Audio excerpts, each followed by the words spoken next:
this telecast, we're talking about a heated debate in more ways than one. It's 85 degrees out here. And the fact that these two teams are playing at the Atlas Tube Center, a place known where the crowd is right on top of you, things are going to heat up the most, especially when the London Lightning have a 2-0 lead against the home team, the Windsor Express. And as we say good evening to each and every one of you right here on Knoxtrom.tv, JP, we got to talk about Game 2 because it was very close.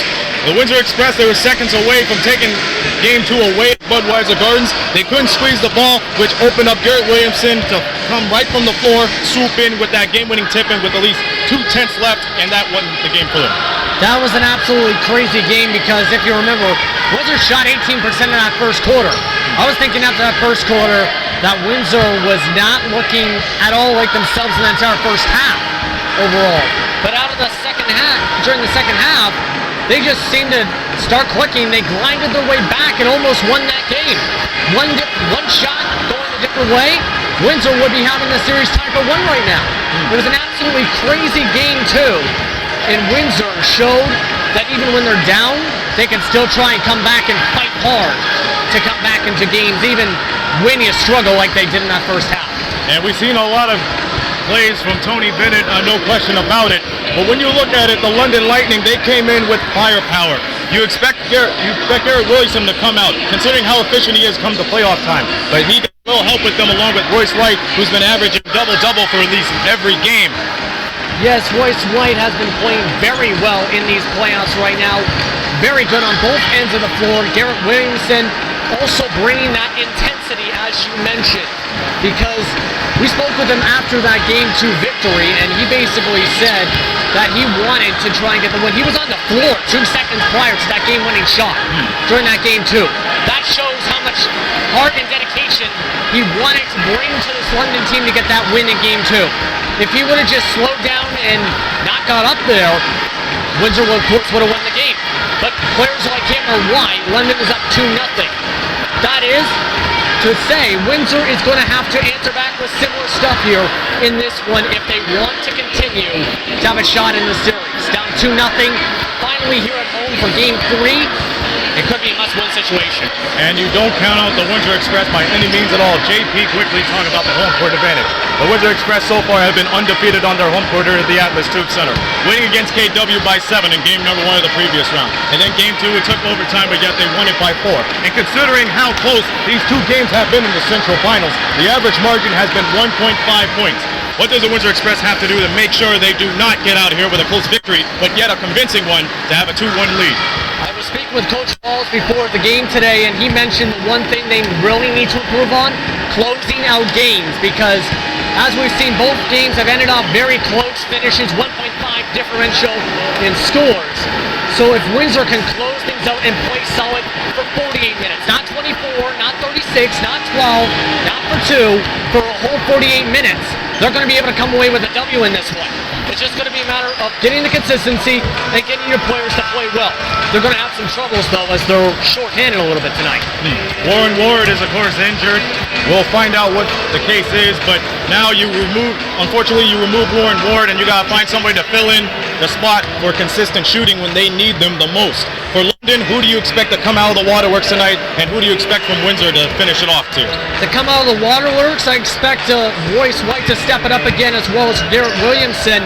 Both of them I expect to step up, but I also expect to see a third player step it up.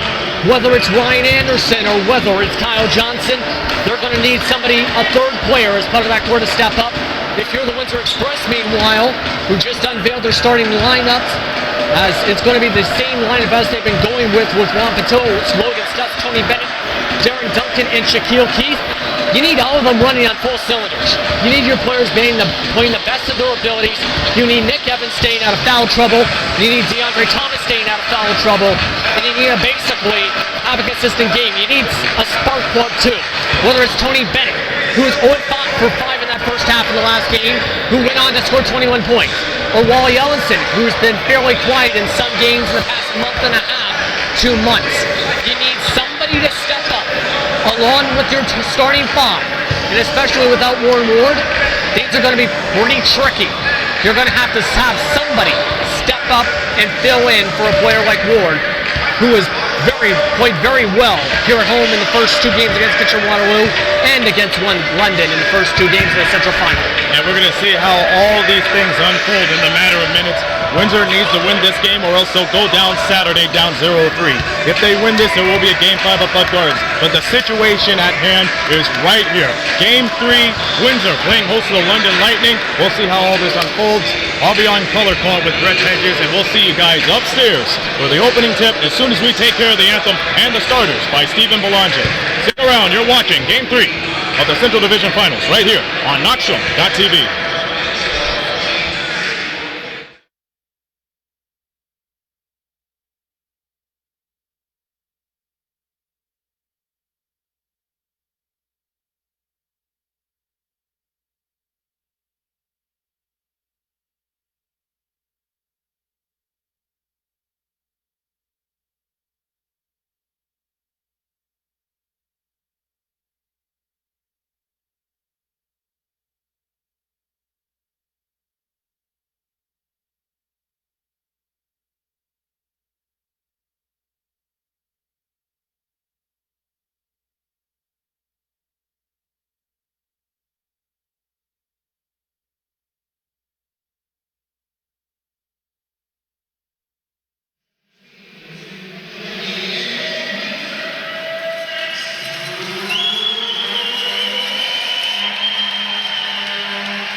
All right, folks, it's game time here. It's Game 3 of the NBO Canada Central Division Finals. I am Brett Hedges alongside Chris Croucher tonight on the mic with the pleasure of calling Game 3. And simply put, Chris, the Windsor Express need to win this one, in my opinion, in order to get themselves back into this series after two pretty heartbreaking losses in London on the weekend. Yeah, I definitely think this is an important one for the Windsor Express to pull because it makes it so much harder to make that four-game comeback that they would have to make if they lose this game. That's a very tough task. They need to get this one, and then they got to get the next one before they can even think about trying to win this series right away. Absolutely. The first two games have been absolutely barn burners. You had a chance to call both of those games. We've seen the London Lightning be able to pull out those two games, but they haven't been playing their best basketball as of late. That just goes to show the character and the determination of this squad to get it done when all the chips are down. Well, I think it's also a bit Windsor's style. They play that kind of physical game. They slow things down. London likes to play fast. And I think at times that kind of throws London out of sync. Mm-hmm. And I think that gives Windsor a shot in these games. And we've seen them, both the first two games were won by a combined 3 points. Yeah. That's minuscule. So I think the switch in home court gives Windsor that advantage to have that 2-point swing their way as opposed to previous games. Absolutely. Game 2, the hero was Garrett Williamson. What was it like being a part of that call at the end of the game and just seeing him fly up and tip that ball in at the end of the game. Well, I've been calling London Lightning games for about 4 years now, and seeing that shot was the most excited I think I've ever been after any single shot in my entire time calling these games. Garrett Williamson is just an incredible basketball player, and to see him cap off what was easily his best night in a playoff game with one of the best plays of his career, very just rewards for a guy who's worked really hard in this league. Absolutely, coming back from injury on multiple occasions, coming out, he's a stud, he's an all-star, and then now the London Lightning are looking to go 3-0 in this series.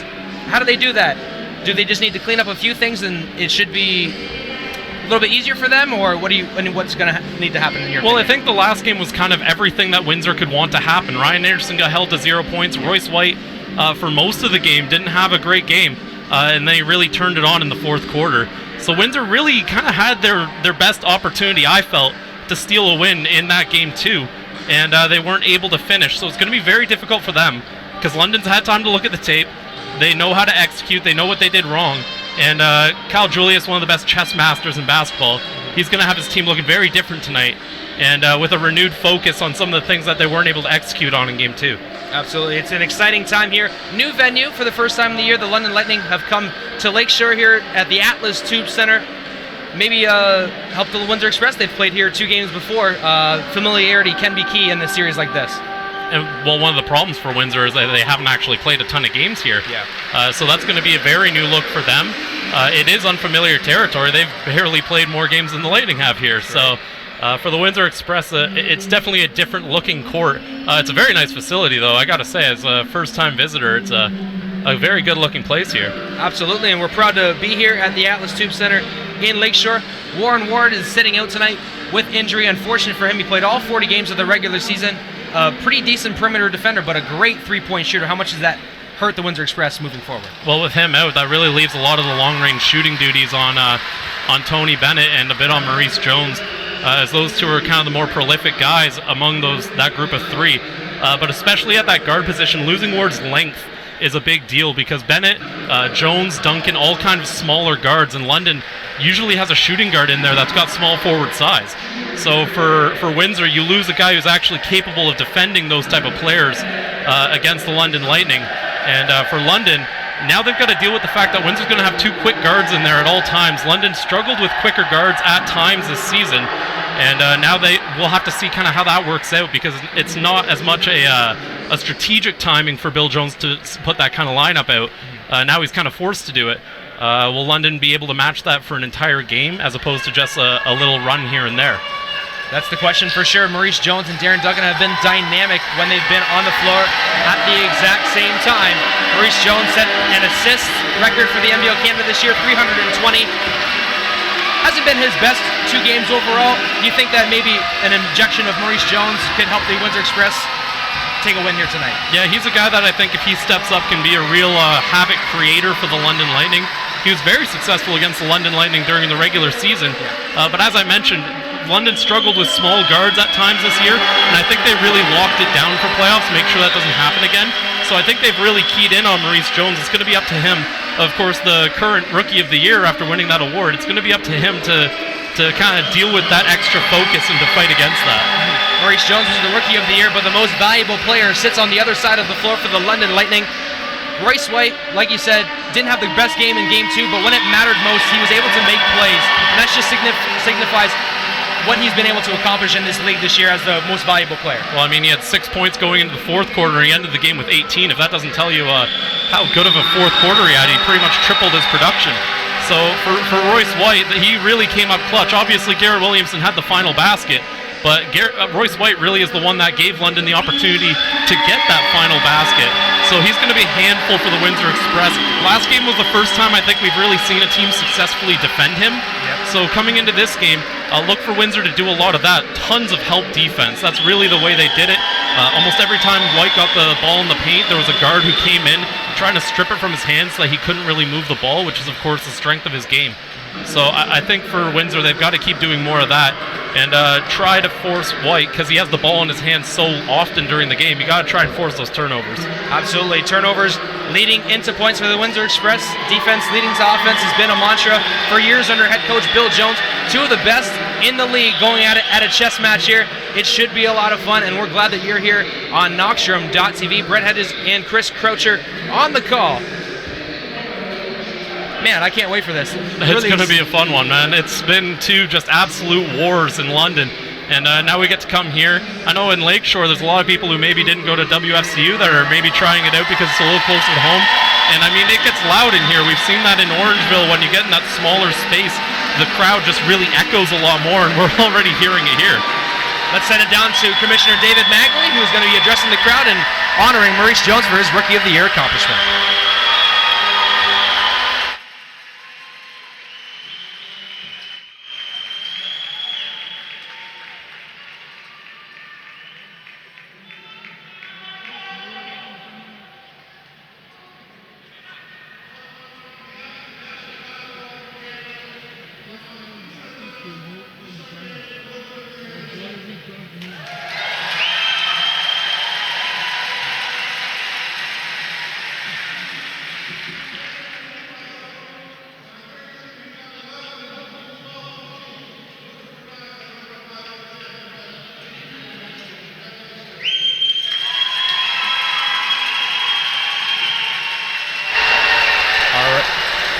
Obviously a well-deserved honor for Maurice Jones, the Rookie of the Year. Of course, the Coach of the Year, being won by Coach Julius a few weeks ago, and obviously a well-deserved after a 35-5 record.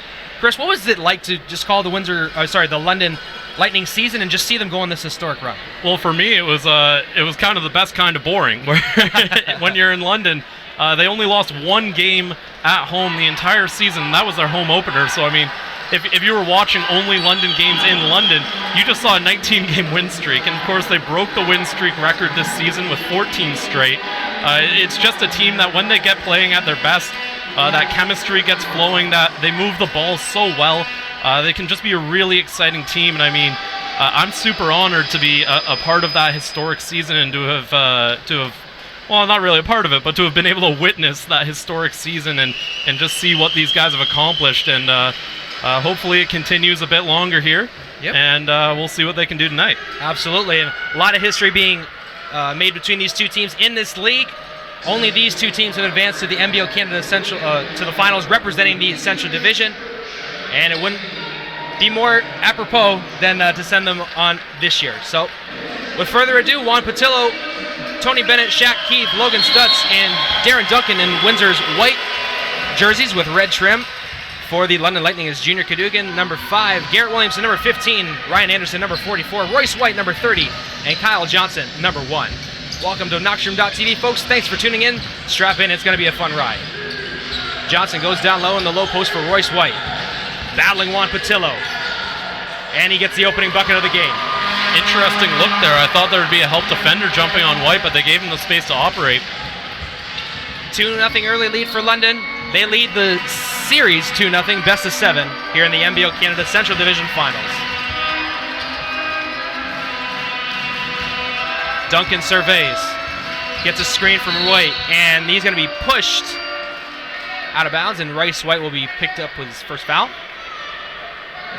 You know, he's stemmed that problem a lot lately, but one of the knocks on Royce White had been earlier in the year he was a little bit prone to taking some fouls there, so you definitely want to not see the whistle blown whenever he's around. Absolutely. Duncan, defended by Cadogan, finds Bennett in the corner. He rises and shoots. Cannot connect. Ryan Anderson hauls it down. Garrett Williamson on the run, finds a wide open Royce White. He's out. Scores for 2. And again, it was just White on his own there. If they're going to give him space to operate, London's going to take that 10 times out of 10.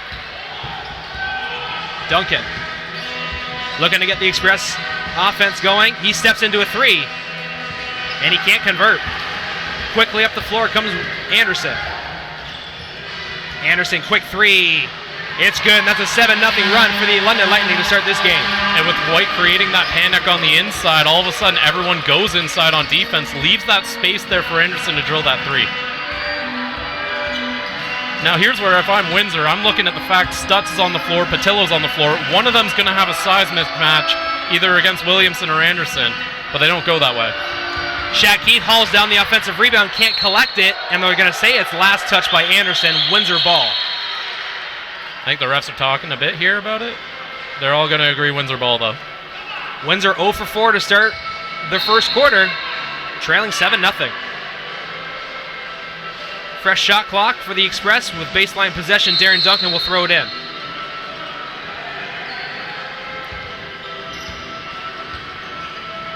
Bennett. Juan Patillo is going to face up on Royce White. Jab step, drives baseline, spins to the middle, and can't complete the drive. Quick pass in the corner for Johnson. Steps into a long two. Too strong. Garrett Williamson with the offensive glass.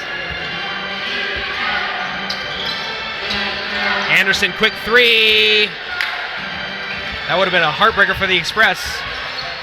But luckily, Anderson was just off. 7-0, they still trail. Shaq Keith, who had 26 points in game 2, he's got an area. Kicks out. Bennett for 3. Big shot for the Express. And they're in a turnover. Bennett steps into another. There we go. Well, Tony Bennett with just a one-man 6-point run there. Excellent job from the Windsor Express veteran there. And at one point a few years ago, Tony Bennett knocked down, there's Anderson for 3. Oh, and he connects. And Ryan Anderson so good at that, just that answer shot, and we see another one there.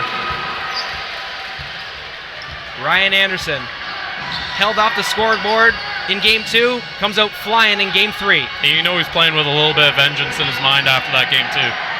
Bennett gets away from the double team, kicks it over to Stutz in the corner. Johnson with the rebound. Has to tiptoe the baseline there, but keeps it in. Johnson. And it's good. You know, he's so dangerous because everyone thinks after that 51-point game he's going to shoot the 3 every time. Just gets you with that pump fake and then takes a step in. Really smart play. Nice mid-range jumper from Johnson. Makes it 12-6. Darren Duncan waits for a screen. He drives. He's got an area, and he scores off glass. Good patience shown by Darren Duncan there. Leads to 2 points. Royce White on the run against Stutz. A battle of MVPs there, and Royce White wins that battle. 6 quick points for Royce White. London up 14-8. Patillo sets a high screen. Duncan on the roll, finds Patillo. What a crazy adjustment there, and he scores. Yeah, just a very difficult shot from Juan Patillo, able to finish. Royce White loses it. Johnson kicks it. Nice extra pass to Anderson for 3. And Shaq Keith rips down the rebound. Run and gun style here to open up game 3 of the NBL Canada Central Division Final. Shaq Keith on the run, off glass. Can't convert the and one. What a pace to this game already. Both teams flying back and forth down the court. It's a little out of Windsor's wheelhouse. Usually you see them being the team that tries to slow it down, crash and bang a bit more on the inside. But this is showing that they can keep up with the London Lightning here. That's a dangerous omen early in the game. Absolutely. Shaq Keith headed to the free throw line. Had 26 points and 9 rebounds in game 2. He was a force down low. And looking to get his first points of the game today. You know, Keith, an important part because London likes to go with that smaller guy at the 4 spot. So Keith's the guy you can kind of switch between the 4 and the 3 spots and play both that inside game and stretch the floor with his threes. His 3-point shot was really dropping for him in game 2. Absolutely. Over 45% from 3 this year. Shaq Keith made a big impact when he was traded back to Windsor from the Cape Breton Highlanders. Royce White draws the double team, pivots around it, finds a cutting Doug Herring Jr., and he can't score in tight. Juan Patillo rips it down. Duncan on the run, looking down low for Stutz. He's got the inside position on Johnson, goes to the baseline, kicks it back out, Duncan's got it. 6 to shoot, Duncan. To Bennett, he's got 2 to shoot. Launches, that's off the mark, it's going to be an air ball. Anderson on the run, to White. To Anderson, no, extra pass. He's going to go off an Express defender, and it'll be lightning ball. Yeah, that could have ended up badly there for London. They're kind of lucky that one went right out of bounds. Mm-hmm. We're going to see our first substitution of the contest. Joel Friesen checking in for number 1, Kyle Johnson. Joel Friesen was a welcome addition to this squad this year. Well, he brings championship pedigree, a former member of the Halifax Hurricanes that beat London in Game 7 of last year's NBL Finals. He's been a really big part of this team, although he has been playing through some injuries late. Anderson around 4 Express defenders and with a soft touch inside gives Lightning the 17-12 lead. Shaq Heath sticking around the three-point line, battling Joel Friesen to the cup. Can't score. No call. Garrett Williamson goes the other way. Friesen collects. We'll pull it back out. Doug Herring's been looking for this mismatch all series. He knows he's got the size advantage on Duncan. And a really smart play there. Draw the foul. He brings the ball under. He knows Duncan's tendency is to go for the steal. Duncan reaches, and Doug Herring almost taught him a lesson there. Absolutely. Instead, he's going to go to the line. Nearly knocked down the shot. Headed to the free throw line, Doug Herring Jr. Looks like the refs are going to have a talk with Bill Jones here. Two of the more fiery coaches in the NBL, of course, Bill Jones and Cal Julius. Many times they've battled over the years in multiple matchups with Mississauga and now with London. The last 2 years has been a lot of fun to watch if you're a basketball fan in Southwestern Ontario. Well, both these teams, even last year, they're such an antithesis of each other, where both teams play such different styles that it's usually two teams butting heads every time they face off. Windsor led the NBO Canada Central Finals last year 2-1 before losing 3 straight contests, and London was off to the finals in 6. Juan Patillo battling Royce White in the low post. He can't knock down that shot.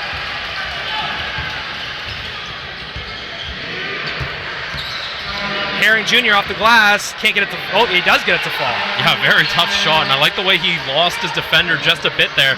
Faking left, Shaq Keith bought it just a little bit there. Herring Jr. able to convert, and that's what he can do so well, is just lose his defender and make it a tough shot for them to defend. Duncan in the middle of the key, leaves it for Patillo. He fades away, but he cans the jumper. You know, Patillo with that jumper, he jumps so high, has such a high release, so much arc on it, it's almost an unblockable shot. Royce White battling Patillo now, finds a cutting Anderson for 3, and it's good. I think Ryan Anderson's playing pissed right now. He's having himself a heck of a start to this game. 23-14, London leads after just 7 minutes of play here at the Lakeshore Atlas Tube Center. On the roll, Duncan will draw the foul. Doug Herring Jr. will raise his hand and say, "Put that on me, please." And we're going to have ourselves our first timeout of the first quarter here. A great start by the London Lightning. They lead 23-14. Chris, your thoughts? Well, I think it's been interesting in the fact that Windsor's playing with London in terms of style. Windsor's been trying to match that speed. Watch for Maurice Jones, because if this pace keeps up, I think this is the kind of situation he could thrive in, and London might want to be the team that tries to slow it down. So I would expect that substitution from Windsor. I don't see it happening yet, but, you know, just maybe. For London, I think the fact that their three-point shots are clicking so well so early is a really good omen, because one of the reasons that Royce White struggled early in that game is they didn't make their threes. That allows the defense to kind of collapse in on White. It's because they don't have to worry about the three. They're not scared of it. But now that London's making those three-pointers, you know, the Windsor defenders have to think, oh no, he's got an open look, and have to really kind of sprint to close out there, and that gives White space to operate down low. So that's one of the things that London did well in the fourth quarter that gave them the chance. We're going to see one of those three-pointers right here from Ryan Anderson. And that's going to create space on the inside. Same with Garrett Williamson. He's a guy who likes to drive to the basket. Those things are going to open up for him too if London can keep shooting like this. Couldn't agree more. The London Lightning with a 9-point lead. The Express coming out of their timeout, and Maurice Jones will enter the game along with DeAndre Thomas. London Lightning doesn't seem like they have made any substitutions. Taking a little bit of extra time on this timeout here. Take everything you can, right? A few seconds here, a few seconds there. Well, Windsor kind of tipped their hand on their substitutions. That gives you a chance to sort of wipe the board a bit and go, oh, wait. Yep. We're going to see Marcus Capers into the game there for Ryan Anderson for the London Lightning. And Capers brings a lot of athleticism on the wing. A great pickup this year. Well, he's one of the best wing defenders in the league. He's just able to lock down a guy, although Bennett's going to break free. A big screen set by DeAndre Thomas got Tony Bennett free, and he cans his third triple of the game. Here is Capers at the top of the key, finding Herring Jr. Garrett Williamson sticks outside the three-point line, kicks, Herring for 3, it's good. Oh no, got a little ahead of myself there. It looked good though, eh? It did. Jones on the run. Shaq Heath going down low to DeAndre Thomas. Here's a battle. DeAndre. And stripped by Royce White, but it'll go out of bounds and will stay Windsor ball. And great defense there from White. DeAndre Thomas, when he's hitting you in the chest like that, you almost feel inclined to try and swat at the ball and take a foul there, but instead White keeps his cool, picks the right moment to go for the strip. Savvy defender. I mean, how can you even handle DeAndre Thomas when a guy that size? Whoa! Baby, Juan Patillo had a meeting with the rim, and he met it. Well, that cut he made to the rim was absolutely excellent. Ditched his defender there, and just a great finish. Juan Patillo energizes the crowd here at Atlas Tube Center, and Windsor's just down by 4. Friesen on the run, kicks. Williamson can't stick the jumper, and Maurice Jones is on the run. Jones at the elbow, driving. Kicks it up to Shaq Keith, who has capers on him. Steps into a 3. That's off the mark, Shaq Keith. Yeah, I know he was making those shots, but that's not a very good look. 3.5 to play here in the first quarter. Royce White D'd up by DeAndre. Kicks it out to Friesen. Too strong. Jones with another rebound. Bennett gets free on the elbow for 3. Shaq Keith with the offensive glass. And 1. Just a physical play there from Shaq Keith, able to take that contact from Capers and finish the bucket there. Very tough play and an excellent one by Shaq Keith. And that's what I like about his game on this Windsor roster. He can play that inside-outside role. I think it's with that in mind, London's bringing Marvin Phillips into the game. Absolutely, Marvin Phillips rocking number 45. Fantastic player to have on your bench, I would have to say, right? Former playoff MVP right there. My goodness. He actually had a huge game, too. In the first half, he only played 16 minutes, put up 15 points and 7 rebounds in that first half, ended with 19. It was just a real difference maker in that game for London. And Shaq Keith gets the three-point play the old-fashioned way, and it's a one-point contest. Capers defended by Bennett. Heads to his left. Marvin Phillips with a big screen there. Doug Herring's free in the corner. Shaq Keith rips it down. On the run, here is Shaq Keith. And he slows it up, gives it over to Maurice Jones. Patillo, down low to DeAndre. Got the defenders up in the air. Get his own offensive rebound. Oh, a second time he can't get it to go, and no call either. Joel Friesen gets around the defender, and he puts it off the glass and good. Yeah, I don't know what the bigs on the inside were doing there for Windsor. You got to step up when you see Friesen get that open lane there. Maurice Jones on the run, steps into a 3. And a foul is going to be called on Doug Herring Jr. That's 2 on him, I believe. Yes, that will be his second. So that will be...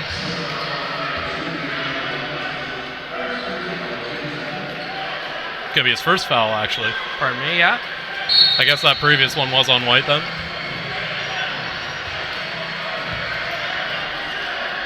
All right, here come the London Lightning after that. 25-22 they lead. 2:12 to go here in the first. Capers trying to escape from Stutz. Anderson escapes from Bennett, and he knocks down another triple. Huge shot there from Ryan Anderson. He's still feeling it. 28-22. Maurice Jones finds a spot and gets his shot blocked. And Marvin Phillips heading the other way. DeAndre Thomas has to pick up a foul. And Nick Evans will check into the contest. DeAndre Thomas with a quick foul. I think DeAndre Thomas is still trying to say it's not on him. DeAndre Thomas called for the block. 1:53 left in the first quarter. DeAndre Thomas will sub out. Nick Evans checks in.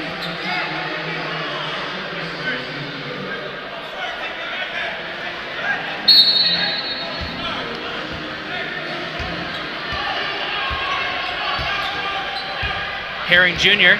directing traffic for London. High screen set on Jones. Anderson's on the corner to Phillips. He can't knock it down. Keith with another rebound.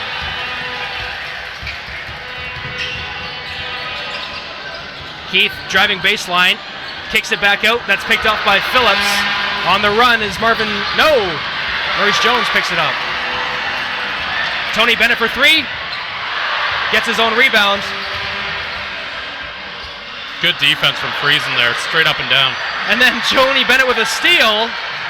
And Nick Evans finally gets Windsor on the board. Well, Tony Bennett filling the stat sheet a bit for himself there. Gets a steal and an assist and a couple of rebounds. Great job.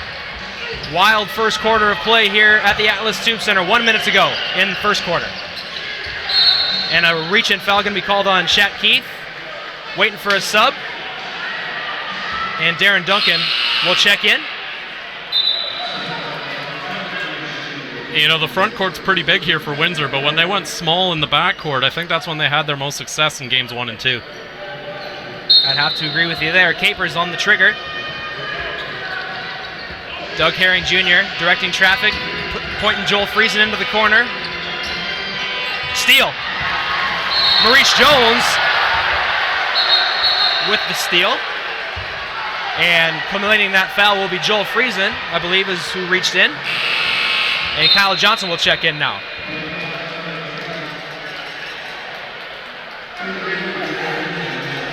Yep, number 32, Joel Friesen picks up that foul. So with 46 seconds to go, Windsor down by 4, 28-24. Maurice finds a wide open Nick Evans for two. Slam that ball down with some authority. You know, this is a great start for the Windsor Express. London usually starts hot. Windsor keeping right up with them. 25 seconds to go here in quarter number 1. Capers on the ride. Blocked by Nick Evans. The second shot goes out to Marvin Phillips. He dishes it out to Herring Jr. And a 3 ball is off, but there will be a foul called. And that's a nice play by Doug Herring there, getting himself to the line. He's going to get 3 shots here, try and extend this gap before the quarter ends. Logan Stutz will pick up his first foul. Doug Herring Jr. heads to the line for 3. 28-26. Doug Herring Jr. heads to the line.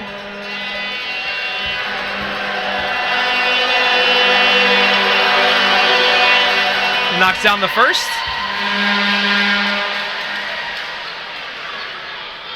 Getting nice and loud in here. See Commissioner Magley roaming the sidelines. Always good to see the commission in the house. Some big developments going on in the league. 2 new team, well, 1 new team officially, Yep. Potentially a second new team as well. That's amazing. From people like us, we've seen just a few teams in the Central Division, seen so many changes. It's phenomenal to see the growth. Doug Herring misses the third one. Jones on the run, around Capers, and finishing that is Stutz. Great finish by Stutz, tough play. And a phenomenal first quarter of play. I'd have to say 30-28 in favor of the London Lightning. Wow, a open style of play here, but no love lost. Obviously, it's game 3 all on the line. Well, I mean, if you like basketball, you had to have liked that quarter there. Back and forth action, fast pace to the game, lots of big plays, some exciting 3-pointers. That really had it all. That was just about everything we could have asked for. Ryan Anderson absolutely lit it up in that quarter. 14 points for the London Lightning to start off the game. And then, of course, you had Tony Bennett with 9 leading the way for the Windsor Express. The stats are pretty much even across the board. I mean, not just the score. It's a very close margin in almost every category. And that just shows you how ready both these teams were for a very huge game for both Windsor and London. Absolutely. We're going to take a short break. When we come back to more stats and facts of Game 3 of the NBL Canada Central Division Finals here on Knoxstrom.tv.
Welcome back, folks. The Fast and the Furious in the first quarter will be followed by maybe Too Fast, Too Furious. 30-28, a lot of points, a lot of great basketball being played by these two teams. A lot of fun for these fans here in Game 3. Yeah, and this quarter's already been better than, well, the first two Fast and the Furious movies. They were just okay. I agree. But the second quarter looking to be more of the later Fast and Furious movies. Just really good stuff. Absolutely. Maurice Jones gets a high screen from Nick Evans, escapes, draws the double team, finds Darren Duncan in the corner, pump fakes, finds Bennett for three. Bingo! Oh. Boom goes the dynamite. Huge shot there from Tony Bennett. That gives him 12 points in this game. He has been absolutely clutch in this entire series. And Windsor takes their first lead of the contest, 31-30. Kyle Johnson. Anderson steps into a three. That's off the heel, ripped down by Logan Stutz. Nice play design there. Open look for Anderson. Darren Duncan on the run. On the glass, can't get it to fall, but he will go to the free throw line. Darren Duncan. Yeah, I think that foul's going to be on Kyle Johnson there. Just kind of had his hand in the hip there and directed Darren Duncan away from the rim. And now we're seeing, like we talked about in the first quarter, the backcourt of Darren Duncan and Maurice Jones, giving the Express a lot of options. And you saw in that last possession, they're whipping the ball around. Got the open shot to Tony Bennett. Well, with that combination of speed, again, London likes to have a lot of wing players out there. So when you get the smaller guards in, you make those wing players have to run, and that's why those guys are finding some space for themselves. Duncan goes 2 for 2. Windsor's up 33-30, a 5-0 run to start the second quarter. Pardon me. Just a minute in.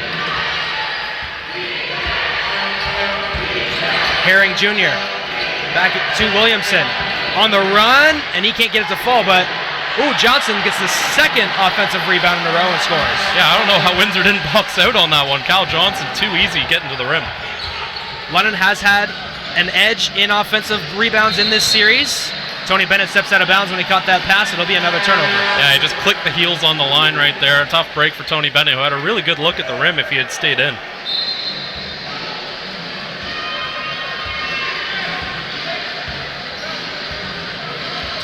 Over the timeline comes Herring.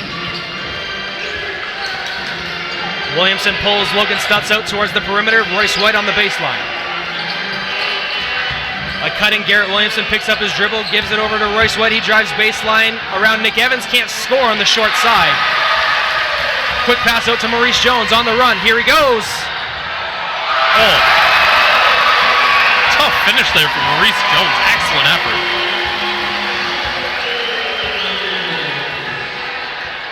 Down low to Royce White again.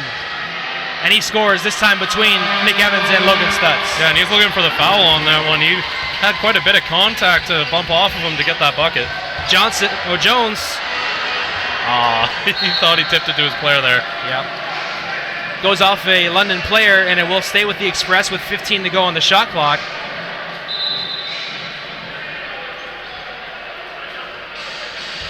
Jones on the trigger.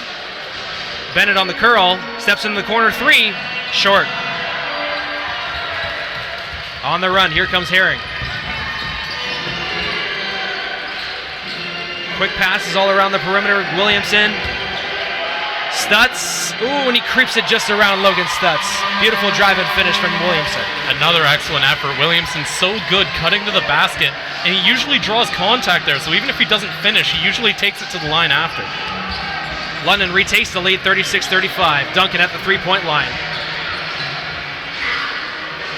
Mismatch, Darren Duncan, and he's going to draw a foul on Royce White. Yeah, that's going to be a little bit of trouble for Royce White there. I believe that's his third foul already. Pardon me, that's only going to be his second. Yeah, at least two.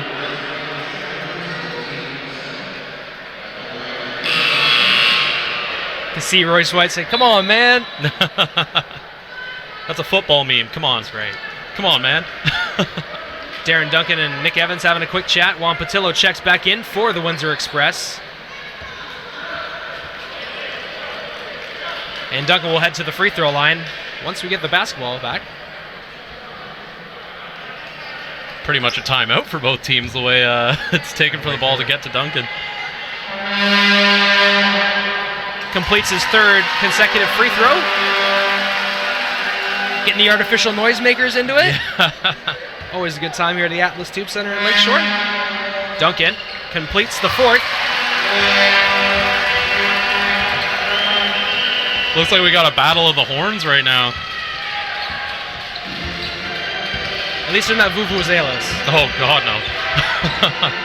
Herring defended by Jones closely. Royce White working out of the low post, puts his shoulder into Juan Patillo when he scores. And Patillo can't do much better on defense right there. He moved his feet, kept with them, but Royce White just too tough to handle. Yeah, couldn't do much without committing a foul. Exactly. Jones crosses over Herring Jr. That one's going to go off of Williamson last, and it will stay with Windsor. 13 seconds to go on this possession.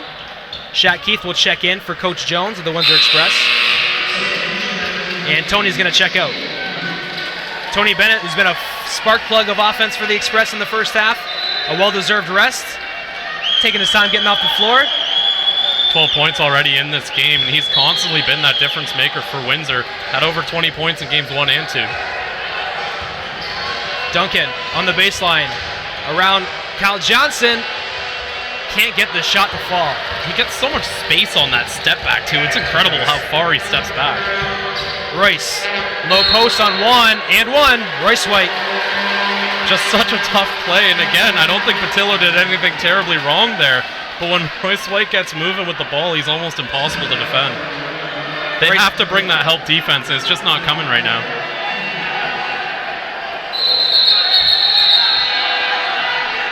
Royce White. Maybe a little bit of taunting. He's welcoming the challenge. I think it was just a little bit of conversation there that the ref wanted to put a stop to.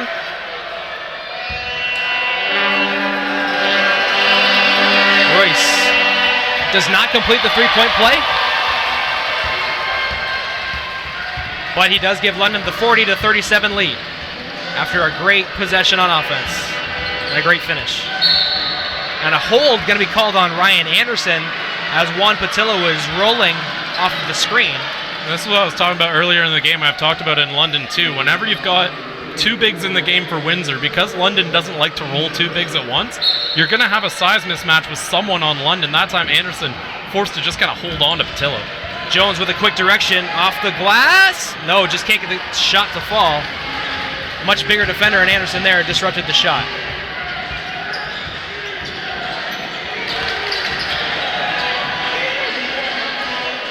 Royce White gives the ball to Ryan Anderson. He finds Royce on the roll. Quick passes to Johnson. He jab fakes, kicks it to Junior, and he connects for three.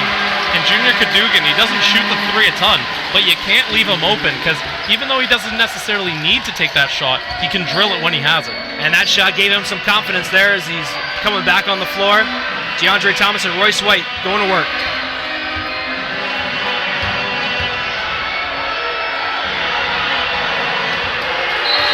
And DeAndre Thomas loses it, but it will be Windsor Express ball. He hasn't gotten the call down low yet this half. There was a lot of tangling of the arms on that play, and I think the refs might have decided it was a bit from both guys, so they just let him play on through that one. Ryan Anderson disrupts the inbounds pass and will knock it out. 4 seconds to go on the possession. Good job by Anderson there. And Windsor will reset on the sideline. Shaq Keith on the trigger. Jones lets it go on the baseline, can't get it to fall. And London picks up the rebound. Junior Cadogan in the front court. On the run, Royce White. And a foul going to be committed by Patillo. I think that was a pretty easy call for the ref. I mean, Windsor wants to travel there, but Patillo just held on to the hips of Royce White there. You can't do that. You can't do that. Royce White heads back to the free throw line. Tony Bennett looking to check back into the game. And Royce White connects on that free throw.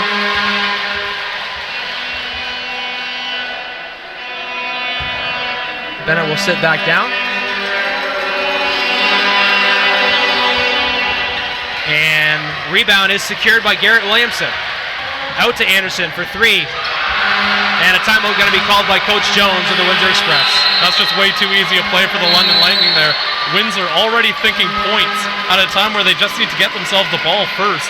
So you end up with too many guys down the court. Ryan Anderson, the absolute last guy you want to see wide open from behind the arc. Absolutely. Reminiscent of Game 2, unable to secure the rebound, and it ends up in points. We're going to take a short break here as we let the teams have their timeout. We're going to be right back here on Knockstrom.tv.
Back out of the timeout, the London Lightning with a double-digit lead, 47-37.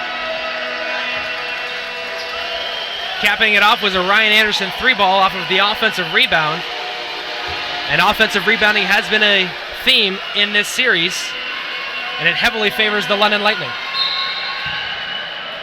I believe in Morris Delacosta's article recapping the first two games, London has like a 35-18 lead in offensive rebounds. That's way too much if you're Coach Bill Jones.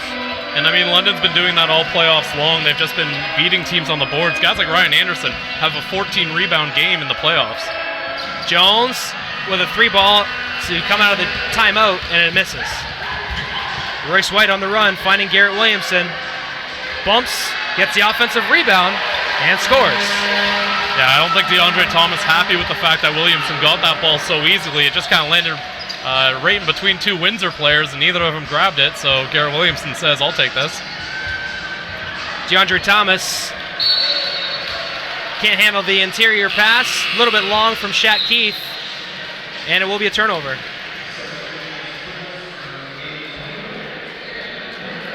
Well, you mentioned the rebounds in this game. It's actually only 5-4 on the offensive boards. London being out-rebounded 18-17 overall.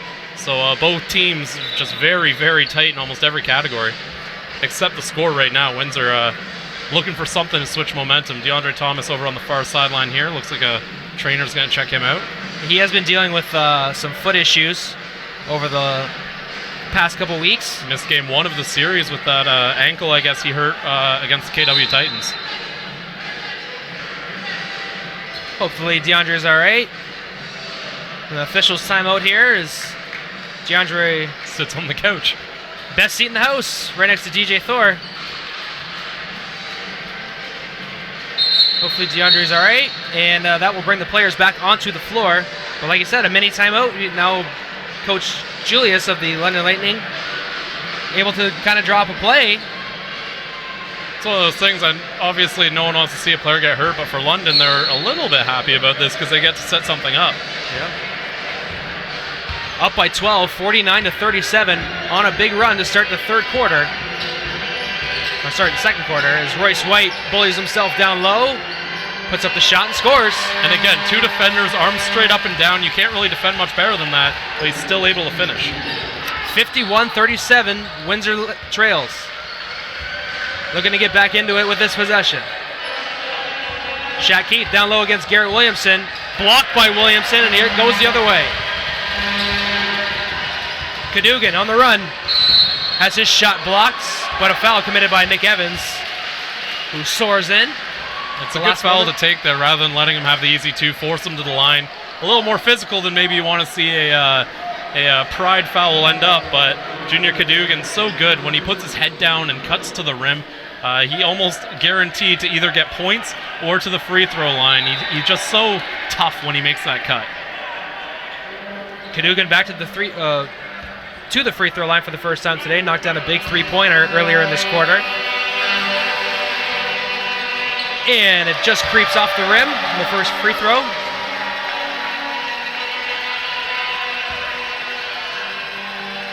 Junior will line up the second free throw and miss the second. So a good foul committed by Nick Evans there. Ends up in no points for London. Jones. There's Nick for the mid-range. Oh, knocked out down regularly during the regular season, gets snake bit there. But he does have that shot in his arsenal, and sometimes you leave him open forgetting that.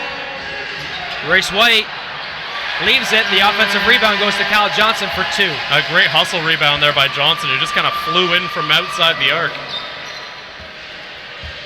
53-37, Windsor needs a bucket. Maurice Jones on the run. 2, Nick Evans down low. And he gets it to fall. Again, he has that nice little touch. You see him play so physical, you see him crashing and banging, that you forget that there's that little finesse aspect to his game. Absolutely. Johnson on the run, goes down low to Royce White. Poked away by Nick Evans. Anderson gets free on the three-point line. He drives in the corner. It will go off of Nick Evans and will stay with the Lightning. 7 to shoot on this possession. Joel Friesen checking in for Ryan Anderson. Some fresh legs off the bench. And London really likes to rotate those wing guys.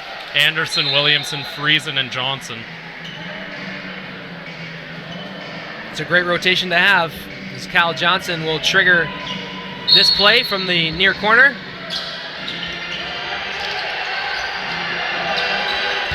Royce on the run, kicks Williamson. Offensive foul. Dip the shoulder a little bit, perhaps. Yeah, I think that's what the ref saw on that one. And with 4:34 to go, the Windsor Express trail by 14.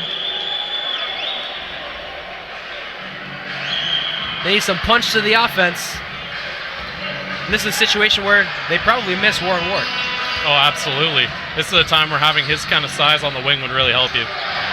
Nick Evans can't hang on to the basketball, but it will be London ball. It's a good play design, though. Just got to get that butter off the ball before that happens there. Everything looked good, just couldn't haul it in. 4:20 to go in the second Q. Royce White finds... No, he caught the ball, stepped out of bounds, and will turn it over. You know, here's a time where London's offense hasn't really been clicking, but Windsor hasn't really been able to capitalize either. You mentioned Warren Ward. He's the type of guy who you could bring in off the bench and just have him come in like a microwave, get hot quick, and try to put up some points here.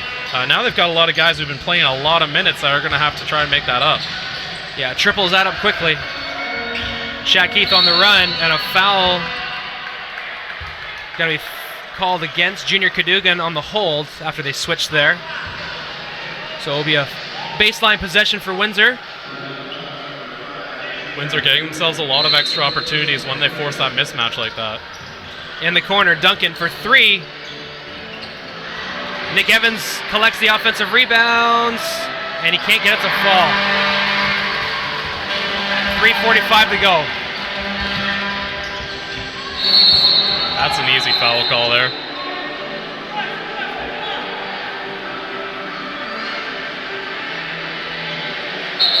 Yeah, they're going to have a little discussion here. Nick Evans just kind of grabbed onto the arm of Royce White as White was cutting to the basket there.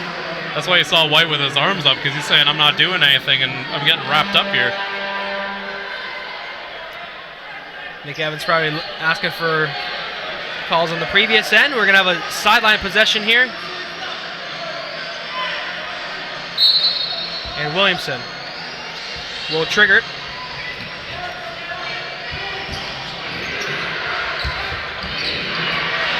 London gives it over to White.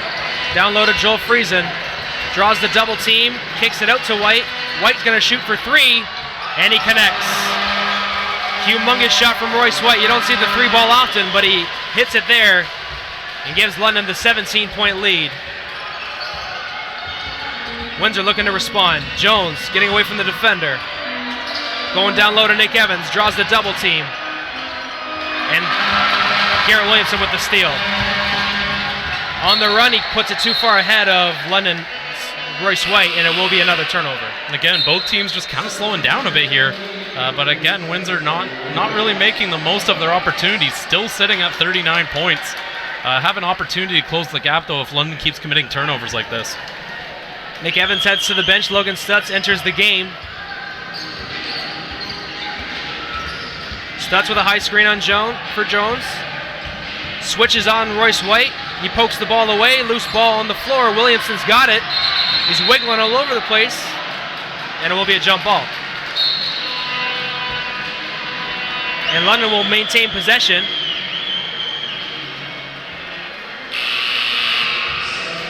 And a timeout going to be called by Kyle Julius of the London Lightning. They lead by 17 with possession and with 2:45 to go in the third. An opportunity to step on the gas here and open up the lead here. Yeah, and I like that timeout from London because they recognize the fact that they haven't been executing either. Both teams having troubles doing so, and they know that if they don't get it corrected, all it takes is one Windsor run. So you take this timeout here, settle things down, get something drawn up, and try to get your team back in that rhythm they were in the first quarter. We're going to take a short break here with 2:45 to go here in the second quarter on Knockstream.tv. We'll be right back.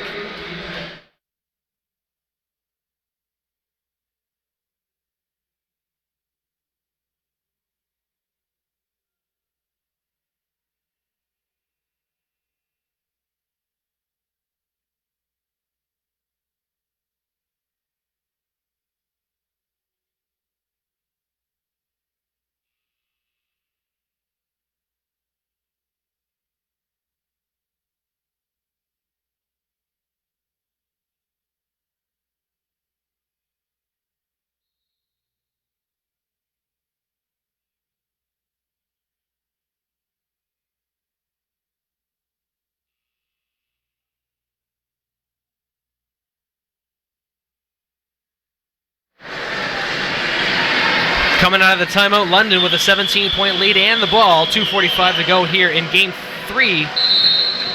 2:45 to go in this first half of Game 3, pardon me. London leads 2-0 in the best-of-7 series. Looking to take a stranglehold today with a victory. Windsor trying to cut the deficit in half if they can pull it out today. Cadogan gives it over to Williamson. Down low to Royce White, and he gets around Shaq Keith for two. Just such a dominant player. He's able to create that havoc on the inside and finish despite the contact. Again, Royce White demonstrating why he's the MVP. Darren Duncan at the elbow. Drives to his left, step back, off glass, no good. Wally Ellenson checks in, tried to get that rebound, but it squirts out to Cadogan. I want you guys to stick around for our halftime report with Justin Prince and Aaron Sanders. Garrett Williamson on the run. Gets stripped by Stutz, knocks off of Williamson's foot, and it will be Windsor ball. 2:02 to go here for the Express. Looking to dig into this lead. You know, I wasn't actually checking the time, but this has been maybe 3 or 4 minutes without a bucket for the Express.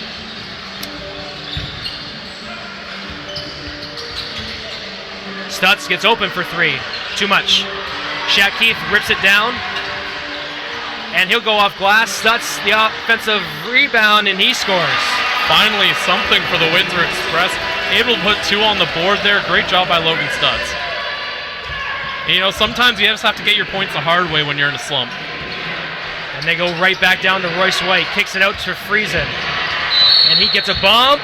Nearly knocks down the shot. And he'll go to the free throw line. Joel Friesen out of the University of Alberta. Repping the Golden Bears. Heading to the free throw line now for the London Lightning. And again, one of many players with championship pedigree here. Of course, Friesen did it with the Halifax Hurricanes. Some of the other guys who have done it before, Ryan Anderson won a ring with the Windsor Express. You also have Garrett Williamson. I don't think Garrett got a ring. Oh, my apologies. Yeah, but you've got of course so many guys on Windsor: Darren Duncan, Tony Bennett, DeAndre Thomas, who have won a ring as well. Mm-hmm. So just a lot of guys with a lot of championship experience here. Marvin Phillips, another one of those guys. Yep. And having those guys that are hungry to win around you must be good too. You got the Doug Herring Juniors, you've got the Garrett Williamsons, you've got a multitude of guys like Royce White who just wants to come and win. So there's Bennett for three. Off the mark, crashing to the floor is Friesen. Yeah, took a bit of a hit when he was trying to get up there too. Hope he's okay. White on the run.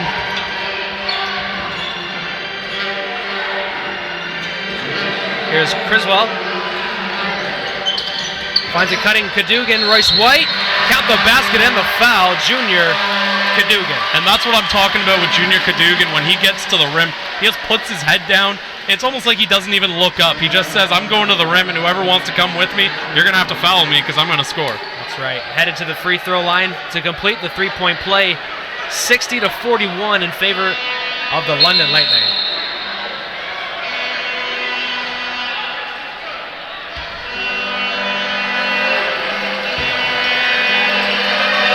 And Cadogan completes the three-point play to make it an even 20-point lead for London. And Criswell is going to be and It's going to be on Keith there. Or are they giving matching? They're going to give him a double foul there. Double foul will be Windsor ball with 50 seconds to go here in the first half. They trail by a cool 20. You know, I think that's the kind of foul where the refs know that both these teams have some pretty heated games. So I think that's just to kind of cool the temperature in the building just a bit. Because my goodness, do we ever want it to cool down in the building right now? Keith on the run. Finds Stutz in the middle of the key and he scores. 61-43. We've seen the Express make some runs before, so anything they can get here before the end of the first half will be much needed. Cadogan hands it off to Friesen. He's got 6 on the perimeter. Criswell, he's got an opening. He drives. No call. Wally Ellenson the other way. Tony Bennett launches for 3. Off the mark. 5 seconds to go. Royce White had a lot of time. I don't think he realized how much time he had. Shaq gets it off. And it's no good. 61-43 will be the score at halftime in favor of the London Lightning. What a first half it was.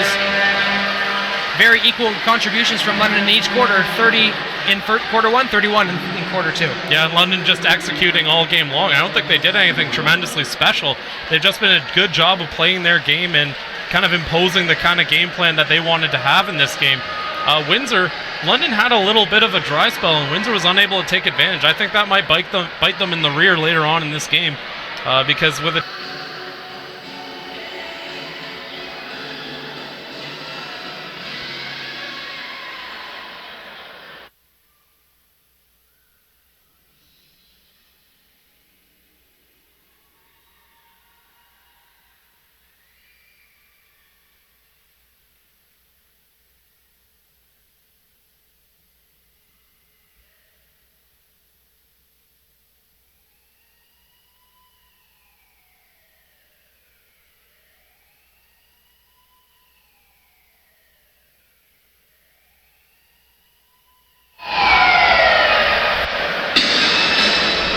Welcome you to the Knox from halftime, where it's an 18-point lead for the London Lightning, 61-43. JP, it's short and simple. The Windsor Express have not found any answers to contain Royce White.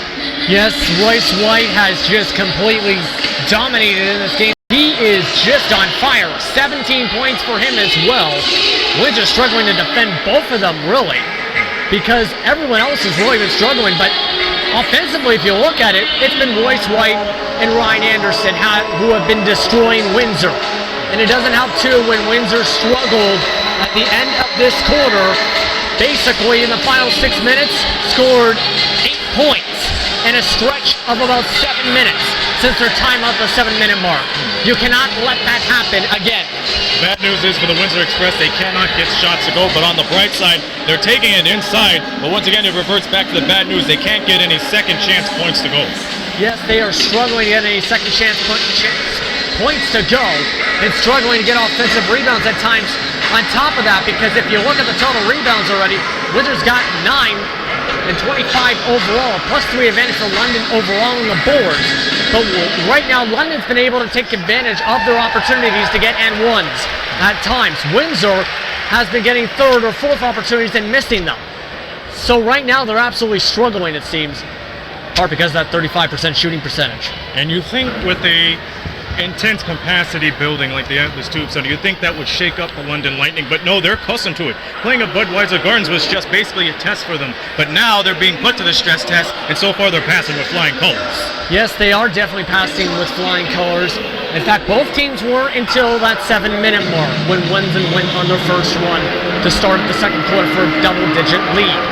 Right now, they are definitely passing the test with this crazy atmosphere. One of the best atmospheres I think I've seen in the league, to be quite honest. But right now, London definitely playing very well in all facets of the game. 56% shooting. You have 7 triples against the number 1 3-point team in the league in the regular season. You're outscoring them from the outside right now. You're getting more rebounds. And right now, they've also forced an overall couple of turnovers and a few steals in this one, along with 2 blocks. So right now, everything's turning out pretty well for London.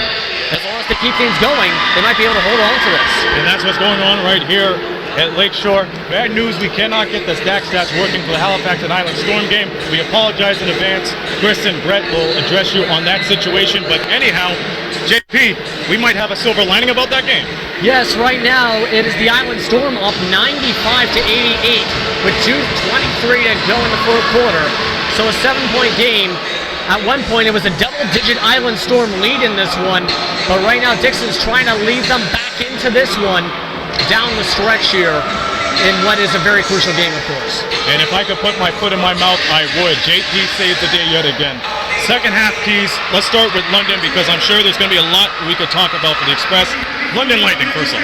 Right now they got to keep challenging the paint right now because it's obvious they're struggling to guard Royce White Windsor because they tried to throw Nick Evans on, DeAndre Thomas, everyone. They're struggling to defend him because Royce White has overall on this game just missed 3 shots. Right now London has to keep giving the ball to him, keep having a hot hand, and keep shooting the triples because they're working. The wide open triples keep on working. They got the ball movement needed to find those shots. Junior Kadugan, for example, just 2 shots, one of those from outside in fact, and another from an N1.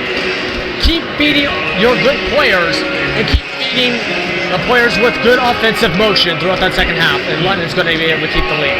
And if I may interject on one of the team plans for the Windsor Express for the second half, it's one thing, you got to finish those buckets when you go right inside, but you got to find some way to contain Royce White. Number 1, if you have to go for the zone defense, do so. That allows the front court to back up and challenge them so that way you get double teamed. If they let it out, if they dump it out to Ryan Anderson, that's fine. But you got to make sure you got to find those big, deep answers inside. What else would you add to that?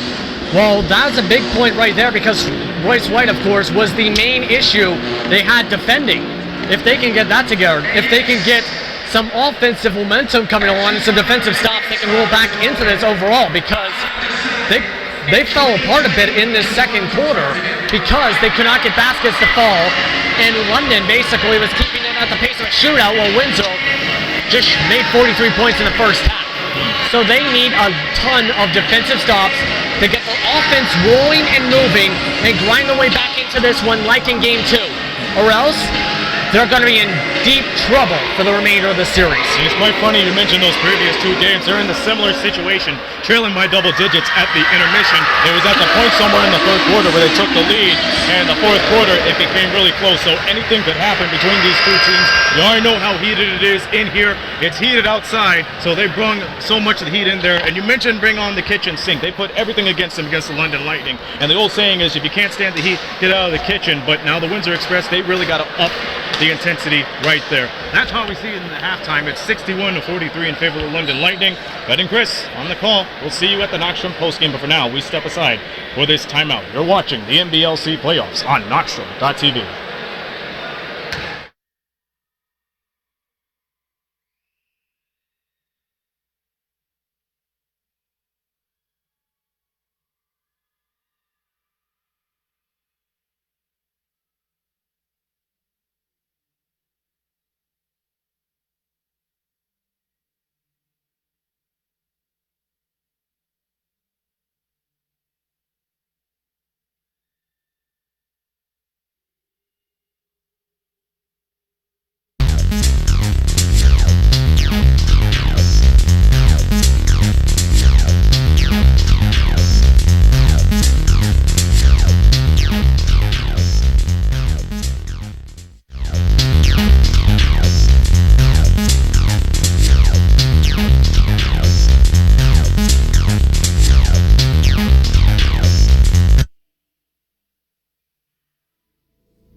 All right, folks, welcome back. We're just a few moments away from third quarter action between the Windsor Express and the London Lightning. London with a fantastic first half of play, equal amounts of production in first quarter and second quarter. They lead 61-43.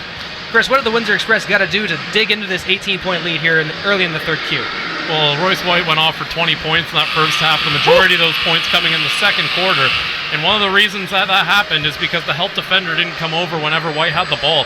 That worked successfully through the first 3 quarters of the last game, so I'm not sure why they went away from it. But I think you need to bring that help defender, you need to bring that double team, because if Royce White has proven anything, it's that one-on-one he's going to beat you.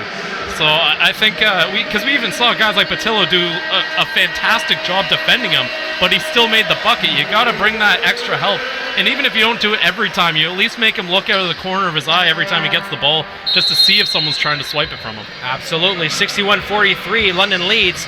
Windsor will go right to left here with their white jersey, red trim. London in their black and gold trim, going left to right. Brett Hedges and Chris Croucher on the call for Knoxstrom.tv. Thanks for tuning in, folks, on a Thursday night.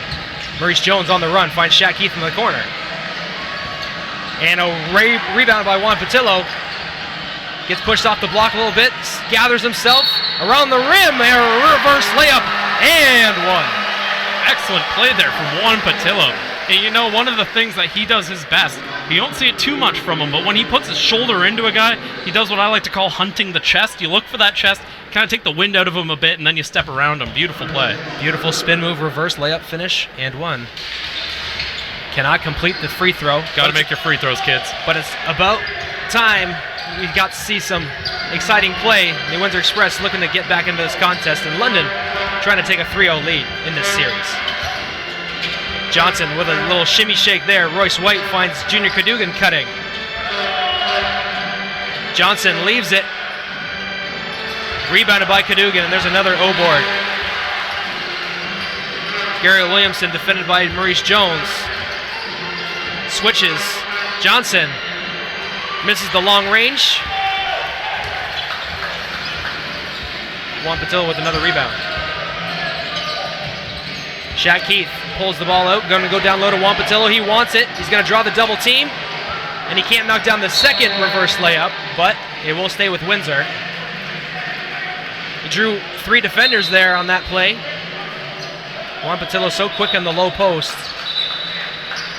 He's really been more of a second half warrior in this series. He's put up a lot of his buckets in that second half. Game 1, most notably, he had 6 points in the first half.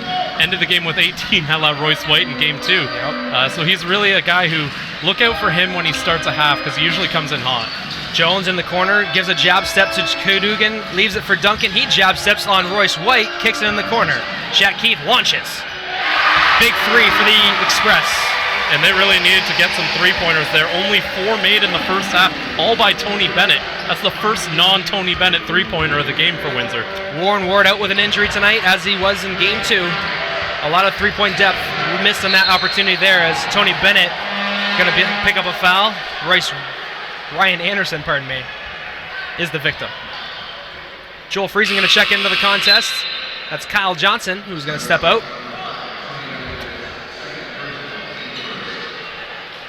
Anderson to the free throw line after a 5-0 run to start the quarter by the Express.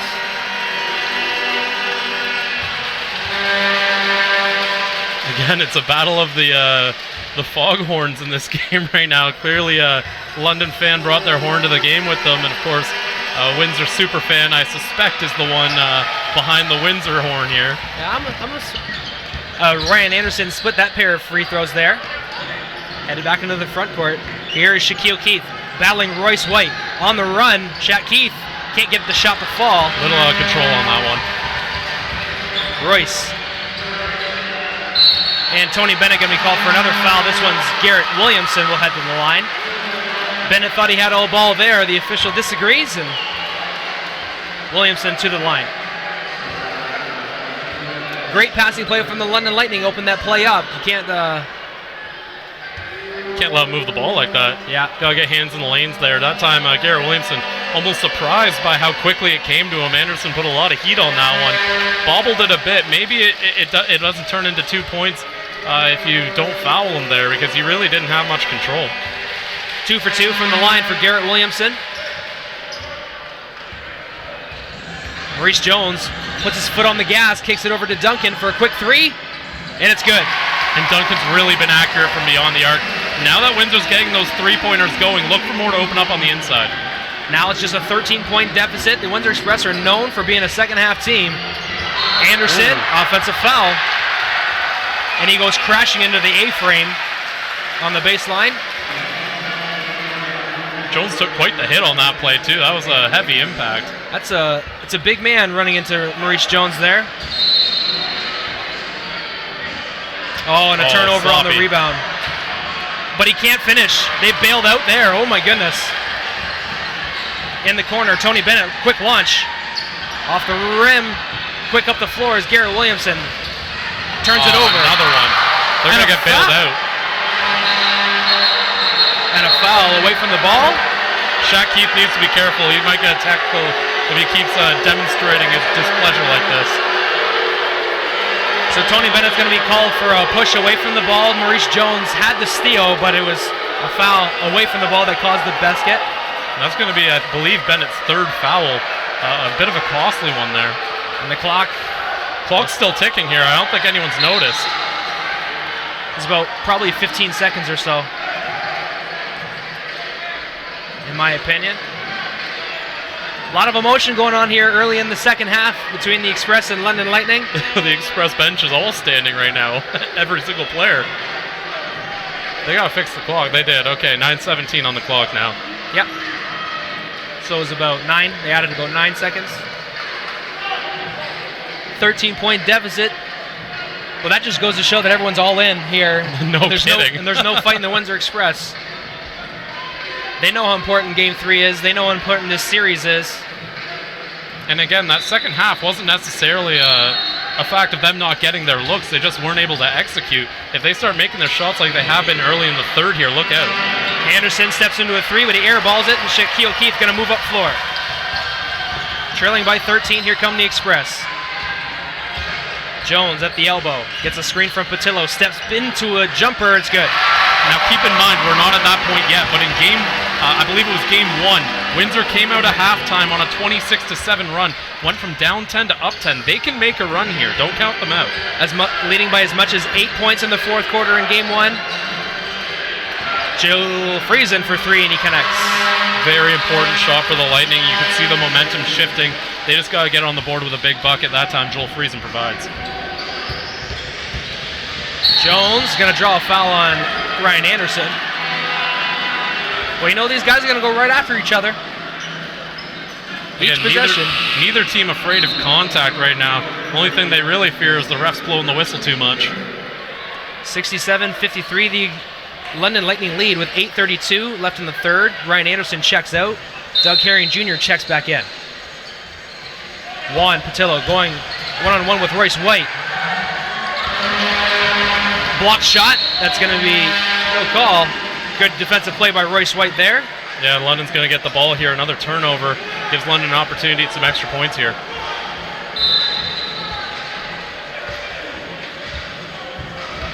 Great defensive play with the MVP leads to this offensive possession. Here's White.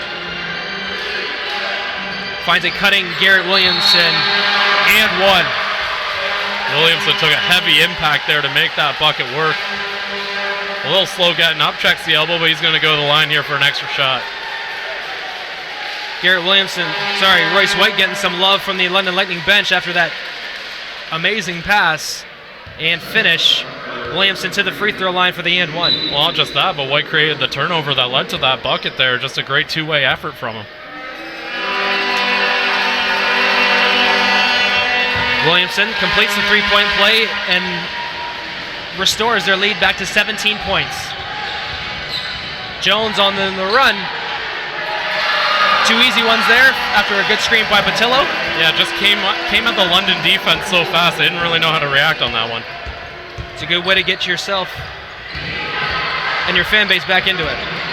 Trailing by 15, Friesen at the elbow.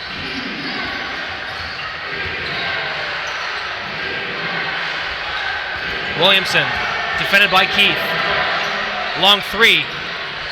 Off the mark, Tony Bennett with the rebound. That's not his shot, but he, of course, only had 1 second on the shot clock to get that one off. Darren Duncan at the elbow. Driving. Leaves it for Shaq Keith. He drives. And that one's going to be knocked out of bounds by the Lightning. No call. And it will be express ball on the baseline. 13 to shoot on the possession. Marvin Phillips will check in for London. In a venue like this, you kind of got a feel for the ref because you hear every single fan who disagrees with a call when you're in a building like this. Jones on the trigger, and a foul going to be called away from the ball against Garrett Williamson, tying up Tony Bennett there. 7:27 left in the third. So we'll reset. 14 will go on the clock for the possession. Quick catch and shoot from Shaq Keith. Tony Bennett with the offensive rebound, and he's going to draw a foul on Kyle Johnson. Back-to-back possessions for the Express. Getting the call. You know, with things slowing down here, this is the pace they're most comfortable playing at. So if you're London, you can't let this keep up too much. I know the refs are kind of, not that any of the fouls have been bad calls, but they've slowed it down with quite a few calls in a row here. Good observation. Duncan, defended by Friesen, looking to go cross court, looking to go down low for Shaq Keith. Goes elbow to one against Phillips. Rises. Too strong. Shaq Keith. And a foul going to be called on Kyle Johnson there. Just battling down low for the rebound as he explains himself to the official. I mean, I don't think Kyle Johnson was looking for a fight, but I mean, if you were, probably don't want to do it right in front of the opposing bench. Yeah, I think it was just the follow through. I think he was displeased. Yeah. I think he was just a little annoyed by the contact. I don't think he was genuinely looking for a fight, but no. I mean, if he was, not the place to do it. Nope. Nick Evans got up in a hurry there. Jones, defended by Doug Herring Jr. Step back, jumper. Oh, he gets robbed by the rim. Doug Herring looking for a foul after he grabs that rebound. Steps into a three. Nope. Gives it over to Criswell. Quick pass into Garrett Williamson, battling Darren Duncan. And they're going to call a travel. Maybe shifted his back pivot foot, perhaps? Yeah, I'm not sure what. I didn't really see it on that one, but we're going to see. He did a little bit of the slide and pop there. Quick pass up the floor to Tony Bennett. Ooh, Williamson almost got that. He did. Looked like he got a little bit of a piece there. And an errant three ball by Bennett.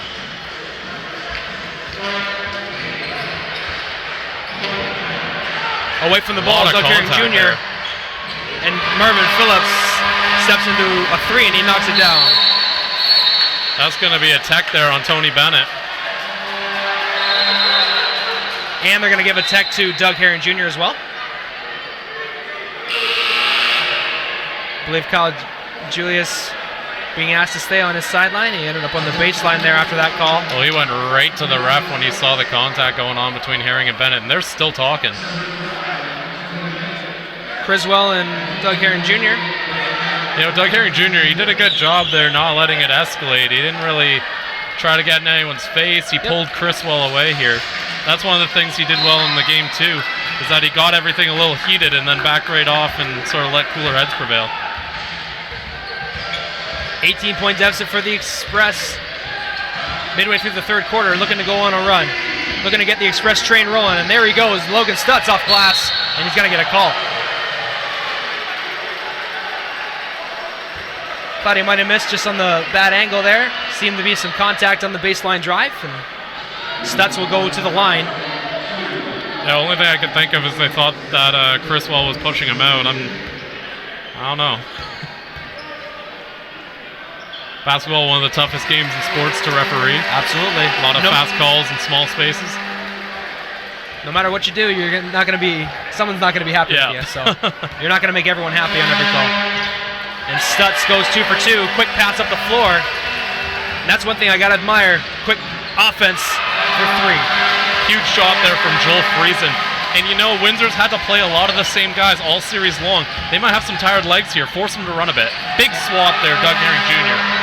Collected by Criswell. And there's Shaq Keith. And one. Big shot and big play by Shaq Keith trying to get his team back into it. Huge bucket there from Shaq Keith. You know when you're watching football and you see a cornerback get a pick and so you got to turn into a ball carrier? Shaq Keith just did that right there. Read the pass perfectly, made the jump, got the ball, and then carries it right down to the other end, able to finish with the contact. And we're going to have a timeout here on the play. Good job by Coach Kyle Julius to calm his squad down after allowing an exciting play. We're going to have a few seconds of timeout. Let's go back for a little break, and we'll come back here for more third quarter action on Knoxroom.tv.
Coming back out of the timeout, Shaq Keith looking to complete the three-point play after he turned defense into offense right before the timeout. Windsor trails 76-59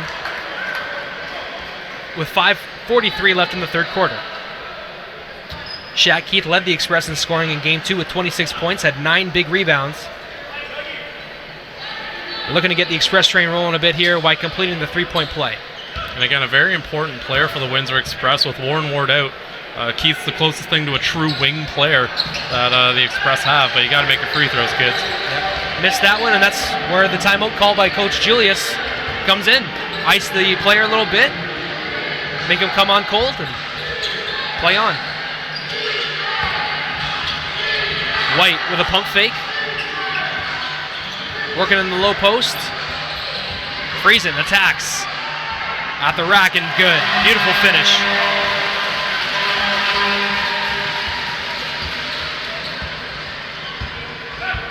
Duncan.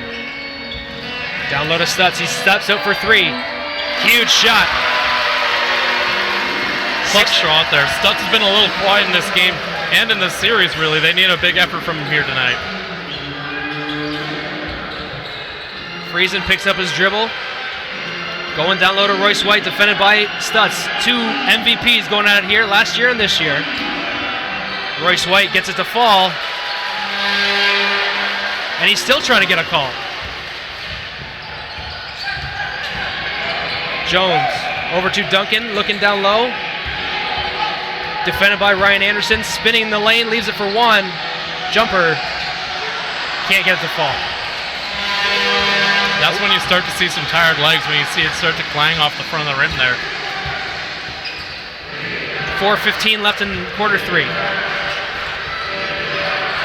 Stutz getting around on Royce White, but he kicks it out to Friesen. Ripped down by Batillo. Here comes Maurice Jones. Attacking the gaps, leaves it for Shaq. Behind the back, spinning to the middle. Oh, can't get it to fall. Just some tough luck for Windsor here. Windsor's had some great looks tonight, just unable to convert at a high percentage.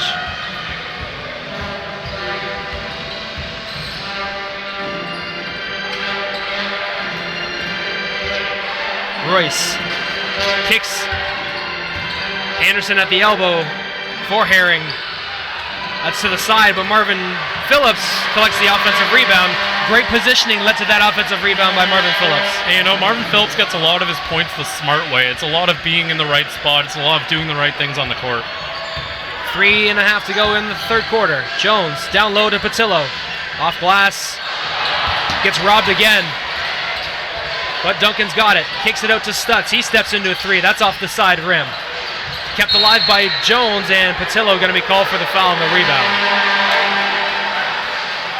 Yeah, he was getting a little too physical there with Doug Herring Jr. and Marvin Phillips going for that rebound. There was a little bit of an arm lock going on there. I thought it could go either way, but they decided to go in against Windsor on that one. 82-62, 3:04 left in the third. Ryan Anderson, you can hear him yell 7. That means the Express are in bonus, as are the London Lightning, so fouls the rest of the quarter.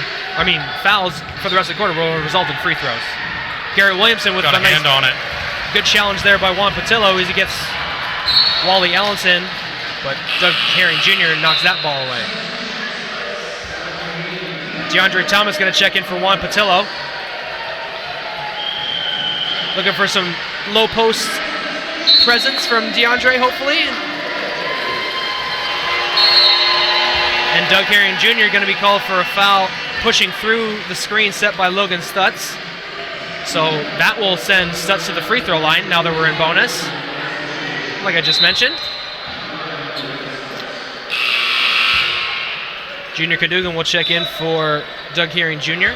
Now here's a bit of a risky move by Windsor, putting DeAndre Thomas in the game right now. As you mentioned, Windsor over the bonus, and we've seen Thomas, sometimes it's fouls on him, sometimes it's drawing the fouls, but the guy who can swing the foul count in a big way, regardless of direction. Absolutely, he can be a player like Royce White, can affect the play on both sides of the floor.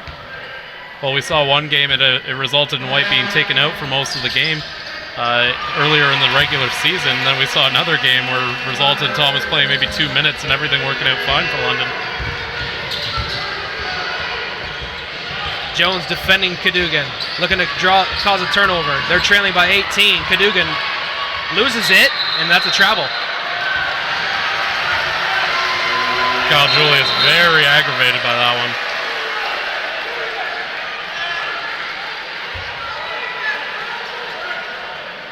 Stutz will inbound.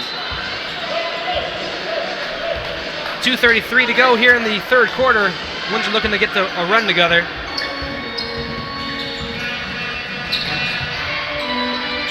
Stutz steps around the defenders, gets his own offensive rebound, has him stripped from Garrett Williamson. Loose ball goes to Maurice Jones. Windsor's got numbers 4 on 3. Shaq Keith in the corner. He's going to drive. And a blocking foul going to be called against Junior Cadogan. Didn't know how that one was going to go.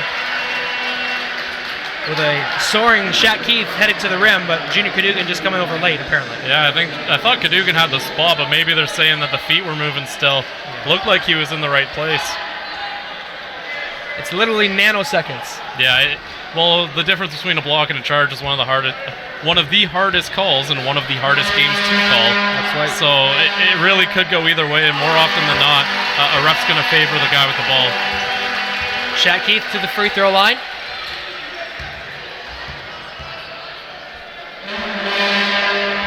Shaq misses the second.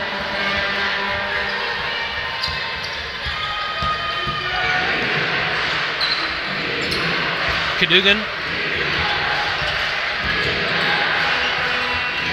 Phillips jab steps on his way to the rack, and he's going to draw a foul. I believe Maurice Jones reached in there. 1:53 to go in the third. That one will go against Maurice.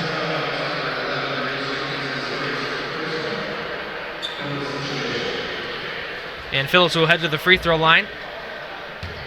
Former MVP of the finals a few years ago. And he creeps the free throw over the front line. And picking up this player midway through the year was definitely a big coup for this team as they move towards a potential playoff run. Championship run. I think if you think of the London Lightning, the first player that pops in your head is Marvin Phillips. He's really synonymous with this team and with winning right now. Jones and one. What an athletic play and finish there. Tough finish for Maurice Jones, who's just been a little spark plug all game long.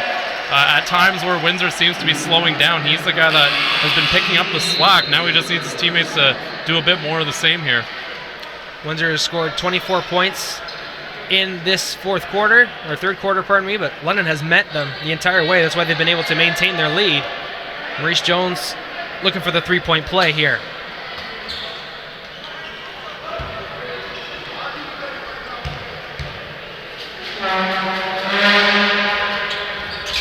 Jones connects.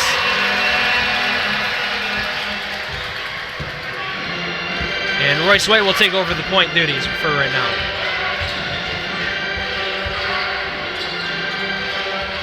White screens for Herring Jr. He's got a rack, and DeAndre Thomas going to be called for the foul. I know he's got his hands straight up and down, but he took a step into Doug Herring there. He's going to send Herring to the line. He's saying his hands were up, and I agree with him, but you're not allowed to kind of step into him. We're going to see it here. Yep. A little bit of a late slide.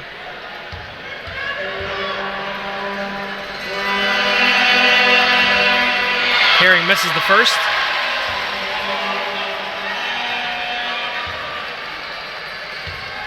Now Garrett Williamson doing some double duty here, picking up some garbage that ended up on the court there. Cleans up the boards and the floor. There's another one on Thomas. Might be matching. They're going to call a hold on Marvin. Oh. So DeAndre is going to go to the free throw line. So an opportunity for DeAndre Thomas to get some points with the clock stopped here in the third. Kyle Julius very unhappy with the call.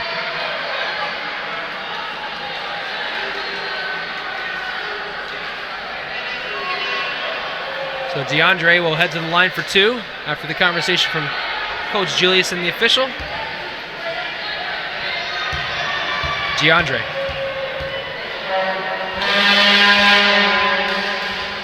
Knocks down the first free throw. Pretty solid free throw shooter. Well, when you get to the line as often as him, he's had plenty of practice at it. A lot of body banging down low and gets himself to the line. The foul from Marvin Phillips leads to a split trip from the free throw line for Windsor. Too many of those in today's game, if you ask me. Only contributes to the deficit. Garrett Williamson down low. And one. Tough finish. You know, Williamson hasn't had his biggest scoring night of the playoffs, obviously, but he's had some really important buckets for the London Lightning. That time, a very tough shot that he's able to finish and get himself to the line. And it seems throughout his tenure with the London Lightning over these years, he's always been able to make a big shot at big times, big play defensively. He's one of those guys who just kind of does whatever the team needs. If they need him to, only score 2 points but lock down on defense, he'll do that. If they need him to get 30, he can do that too. Jones on the step back, and a follow-up slam from Wally Ellenson. The high jump record holder at Marquette University shows it off there.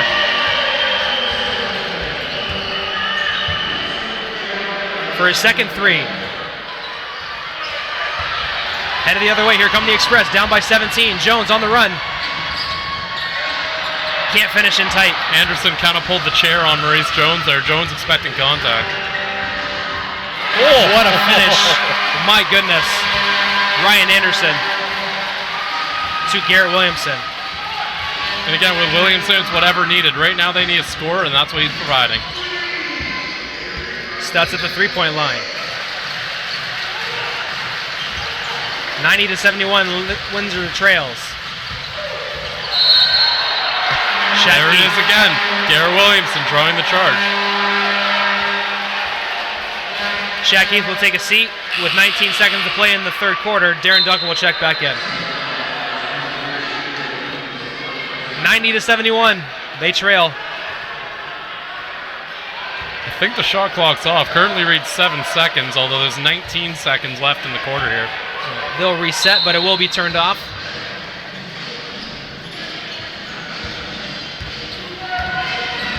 .15 to go. Ryan Anderson, who had himself a phenomenal first half of play, with the ball in his hand now.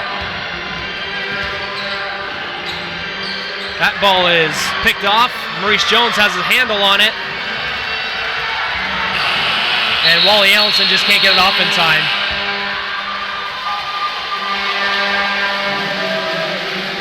And with the fourth quarter coming up, there's a lot more questions than answers for the Windsor Express right now, trailing 90-71. But you got to admire the way that the London Lightning are playing. They're pretty lights out, I have to say. Well, London's just executing on a lot of their sets. They're doing a great job here, getting themselves some buckets. For Windsor, it's gut check time. You really need this game. Do they have anything left for the fourth? That's the question, and we'll wait for the answer here at the beginning of the fourth quarter here on Knoxroom.tv. We'll take a step aside, and we'll return here for the fourth cue.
All right, folks, welcome back here. It's fourth quarter action. Make sure you're checking your HD tab. We are shooting in HD here on Knoxroom.tv. Hope you're enjoying our highlights as well while the play is dead, as we're going to have a foul on the perimeter here. Late whistle, I believe that's going to be on Darren Duncan there. A little bit of a hold there on as Ryan Anderson was making the pass.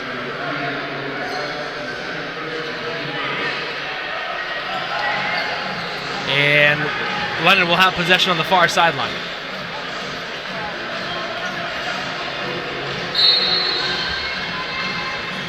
Doug Herring takes over. Garrett Williamson on the run. Can't get the shot to fall. Oh, man. Wally Ellenson nearly tips it in, and here he goes on the run.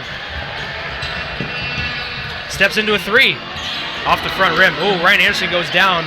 You know, with the humidity in here, I was wondering if that might start to be a problem with wet spots on the floor. Good.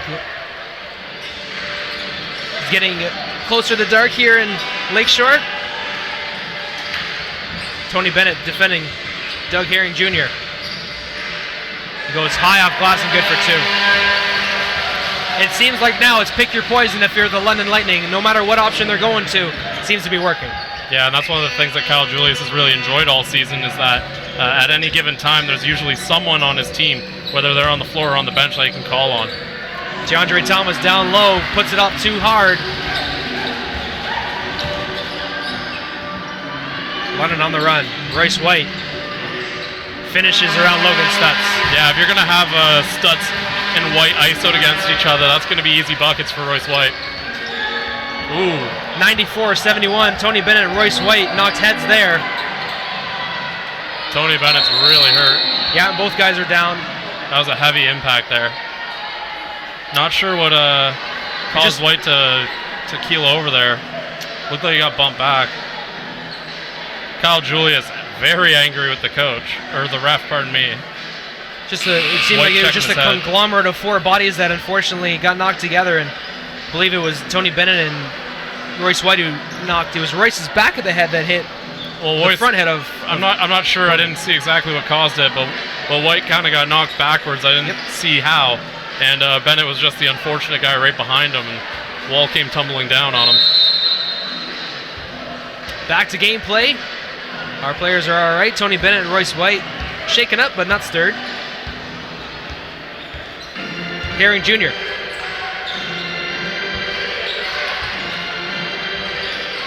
Defended by Tony Bennett. These guys have been battling all game long, and a hold is going to be called against Tony. See how much pressure Doug was leaning into Tony after that foul was called and went straight to the floor. We're going to have to double check on Bennett's foul situation here. I believe it's 5. That's why Maurice Jones is checking in. Tony Bennett taking his time coming off the floor. That is his 6th personal foul. So Tony Bennett is done for the day. Huge loss for the Windsor Express. He had a great first quarter, helped them stay into it with some big 3-pointers. Well, him and Shaq Keith, who I think have been the 2 most effective Express, both in foul trouble. Juan Patillo comes over and disrupts that shot. Headed the other way come the Express.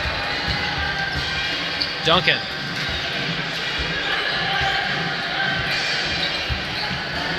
To Ellenson, down low to Juan Patillo. He's got a mismatch on Doug Herring Jr. Goes to the baseline, draws the double. Picked off by Ryan Anderson. Great help by Marvin Phillips to recognize that Doug Herring Jr. Just a little outweight class there by Juan Patillo. Quick 3 by Marvin. Rebounded by Royce White. Doug at the top of the key.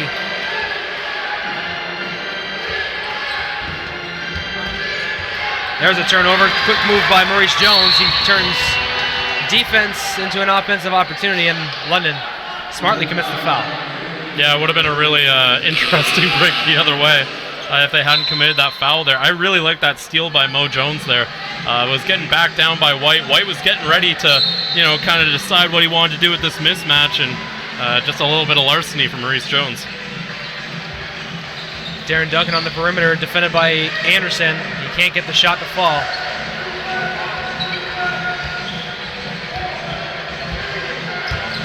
Nine minutes to go here in the fourth. Windsor trails by 23.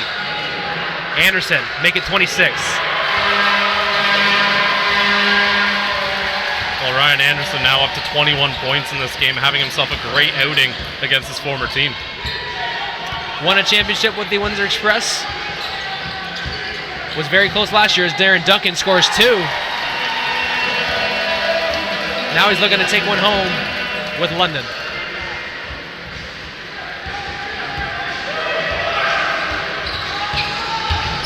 Herring swings it out for Marvin. On the run. Beautiful layup. Nice touch. 99-73, and Nick Evans will check in to the game. The clock really is the enemy of the Windsor Express here. Nice extra pass by Keith there.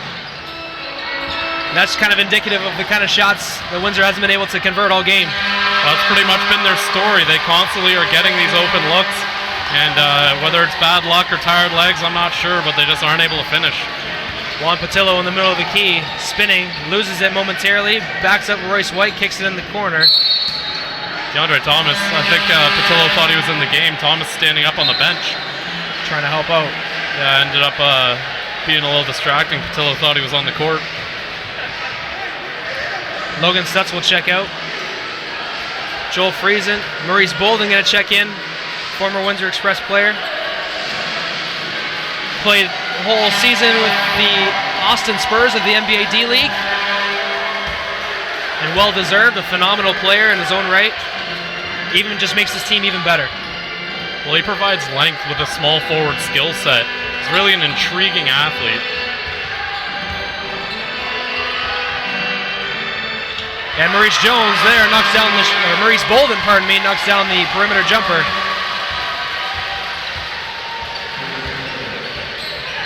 Jones to respond. And there is Bolden. Rips that rebound away and goes up the floor.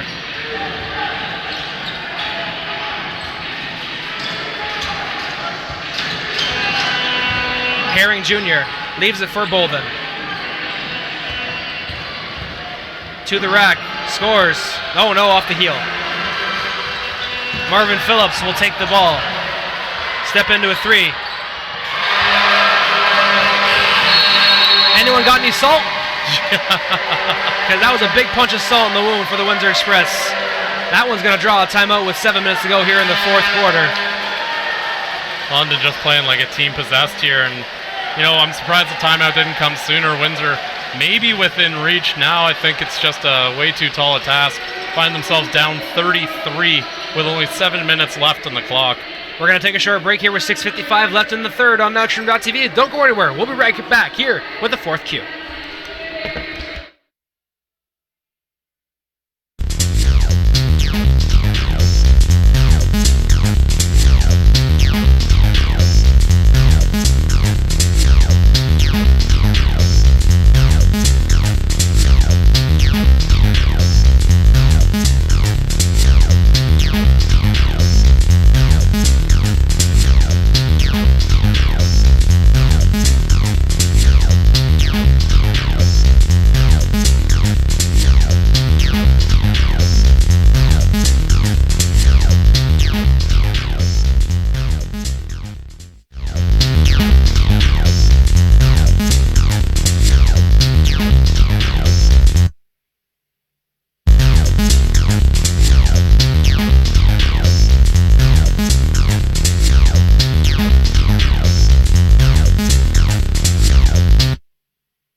right. Welcome back, folks. It's fourth quarter action. Congratulations goes to the Island Storm. They take a 2-1 series lead over the Halifax Hurricanes.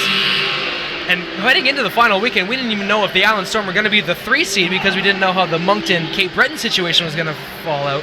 Just goes to show if you're playing great ball at the right time, you're going to do some great things in this league. Yeah, and I think a lot of people kind of wrote in their, if they had an NBL Canada bracket, I think they already wrote in St. John, Halifax, coming from the east. I'd be the first to admit it. Yeah, and Island Storm putting up a great effort. Now it looks like they might be able to shock Halifax too. Absolutely. 7 minutes to go here in this fourth quarter as Nick Evans completes a bucket there, looking for a three-point play. Gets the crowd going a little bit, coming out of the timeout for the Windsor Express. Nick Evans looking to complete the three-point play.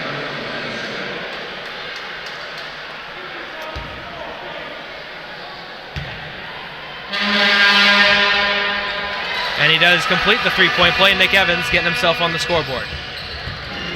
Had a big dunk in the first half, but Maurice Bolden in the low post. Tried to find a cutting Garrett Williamson, and Shaq Keith stepped in front of that. That's going to be a foul on Criswell here, battling with Patillo. Just a little bit of a hold going to be called on Criswell.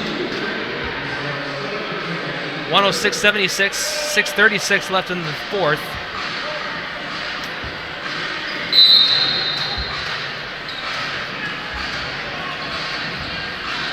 Maurice Jones at the helm. Down low to Nick Evans, looking for that size mismatch he's got on Joel Friesen. And he gets around the two defenders and scores. Good job by Nick Evans. Maurice Bolden with the ball, headed to the rack. In the low post, battling Nick. They're going to call a push on Nick Evans in the low post. A heavy presence down low, and unfortunately, Maurice Bolden has been playing with a heavy heart. Unfortunately, lost a young member of his family earlier today, I believe. So from all of us here at Knockstream.tv and for any member of Maurice Bolden's family, I'd like to send our condolences. From the bottom of my heart, it breaks my heart having to say that he lost a young member of his family today. Well, from myself and everyone with the London Lightning, our condolences and our prayers to Maurice Bolden and his family back in Mississippi. Putting in a great effort here, despite the things going on around him right now. Nick Evans taking off. The jacket for Coach Jones is off.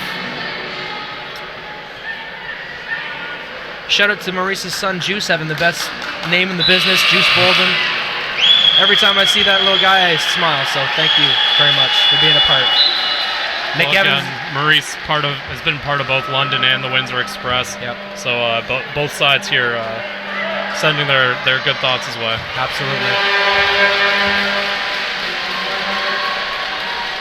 Nick Evans has been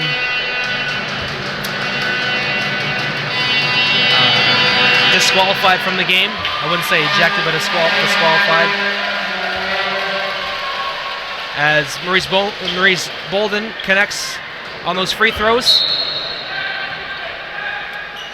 London maintains the 30-point lead.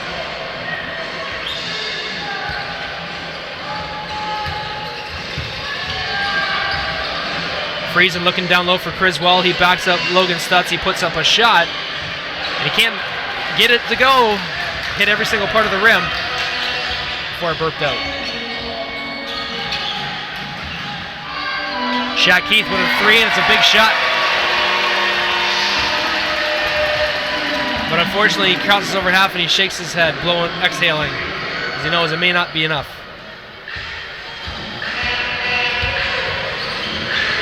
Bolden to Friesen. He steps into a three. It's going to be a short. Patillo with the rebound.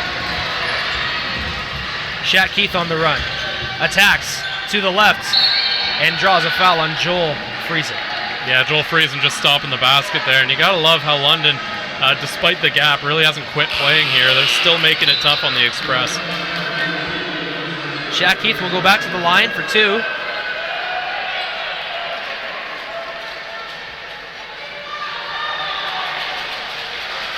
And Shaq Keith is one of these. Oh, Joel Friesen gets some love and affection from the London bench. Shaq Keith unfortunately misses the free throw.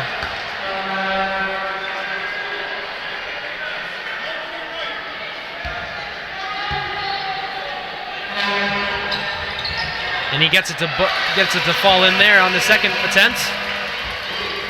108-82. 5.5 to play here in Game 3. Game 4 is Saturday here in Lakeshore at 7 p.m. Criswell down low draws the foul on Logan Stutz. 5:14 to go here in fourth quarter. Just in case you weren't sure, this is a physical game. The foul's 28-27. It's quite the number. Both teams really battling hard. Absolutely.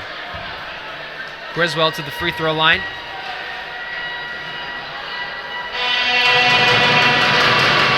And he can't get it to fall. One thing I will note that is a number of these London Lightning players have been around since day one. I remember seeing a majority of them in our exhibition game at St. Clair College all the way back in November. So and that kind of consistency has been a really big part for this team. A lot of them have been together. Of course, guys like Williamson and Anderson, you could tell right from the start of the season, had that extra bit of chemistry from knowing each other. And having so many guys on London who played together the entire season long, now you see that chemistry really kicking in. Absolutely, as Maurice Jones gets around a pair of defenders and scores.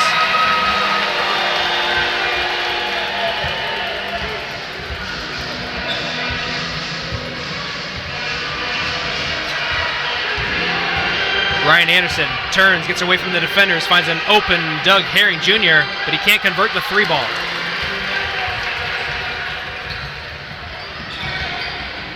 Duncan will settle it down, steps into a three, off the front rim.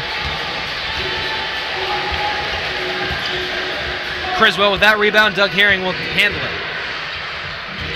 Singleton, looking down low.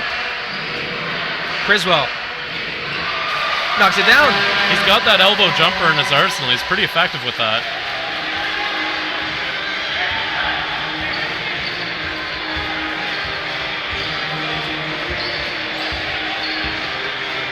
Just over 4 minutes to go here in the fourth. Shaq Keith looking down low. He's going to attack instead. Off the glass. Good. Tough shot, but again, a long way for the Express to go here. Down 25. Singleton attacks. No look pass from Bolden to Criswell. He saves it from going out of bounds. Steps into a three. Criswell with some big points in the last few moments.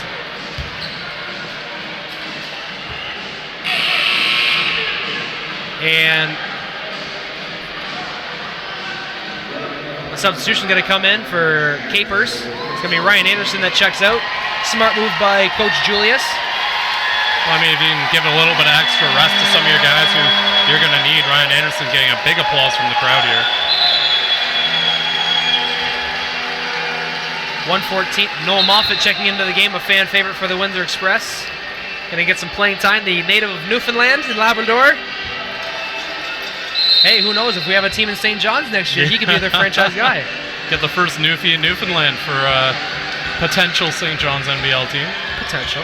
We'll wait for that. Jones with some great one-on-one, kicks it out to Shaq. Shaq goes one-on-one with Bolden. Step back three. Off the heel. Singleton to the rack. Loses it. It'll be Windsor basketball. 3:17 to go here in the fourth.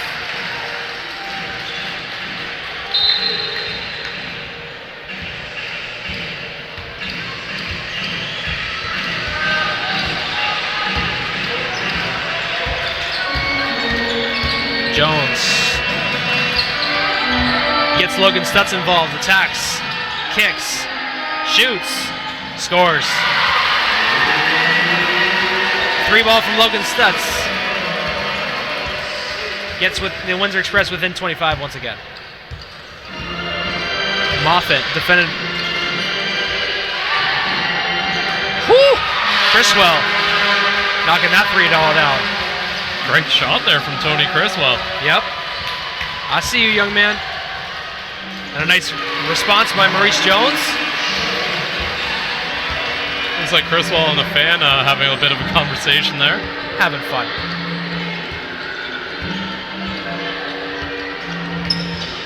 Capers spins off glass. Ooh. Close. No cigar. Very close. No and one for Marcus Capers. Criswell goes down. Maybe he's got some cramping issues I'm here. going to say that's a cramp almost guaranteed with the humidity and the heat in here right now. Pull his toe up. Pull his toe up. Someone got to stretch him out there. Help him Let's out. get soccer style on this. That's right. But Criswell, it's a big man. Coach Julius gonna go over with a bottle of water. Whenever we have a player's timeout, perhaps. 2:16 to go here in the fourth. Yeah, I'm almost certain that's a cramp. You hope it's nothing The snake more. bite. But I'm just guessing by the way he, it was all kind of sudden that he went down. Yep. It didn't look like there was anything there. I think that's just a cramp. And Criswell gets some affection from the fans here at Atlas Tube Center in Lakeshore, host of Game 4 on Saturday, May 20th. That'll be 7 p.m.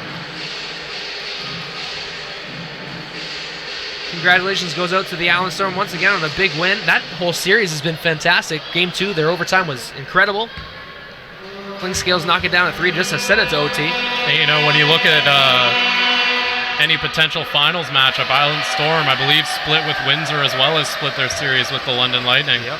So an intriguing maybe team at the end there. The Allen Storm are the last team to have defeated, to have beaten the London Lightning. So Jones steps into a 3. And attacking the offensive glass is Stutz. There's Noel Moffett. Rising. Oh, off the mark. 2 minutes to go. Capers across the timeline. Alley-oop. No, Doug Herring Jr. passes just behind him. Maurice Jones disrupts it. And Noel Moffett brings it over the timeline. Going one-on-one, rising. Oh, can't get it to fall.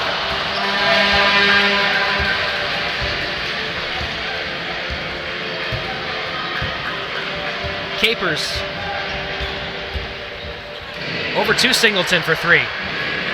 That's off the mark. That's going to go out of bounds, and it will be Windsor basketball. 1:26 to go. Chris, what are some of? Do we have any stats and facts of our high scores today, or would you just say it's been a complete effort from the London Lightning today? Well, I think the London Lightning have just done a really good job at almost any aspect that they've needed to in this game here.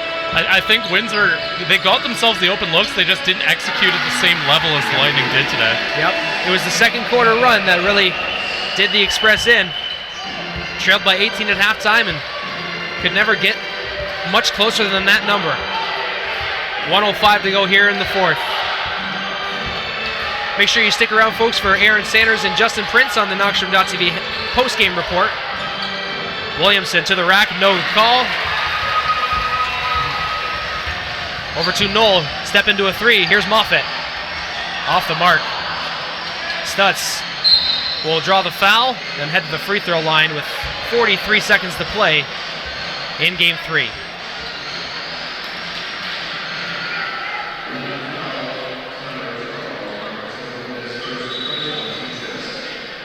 Looks like no one wants to get the ball there.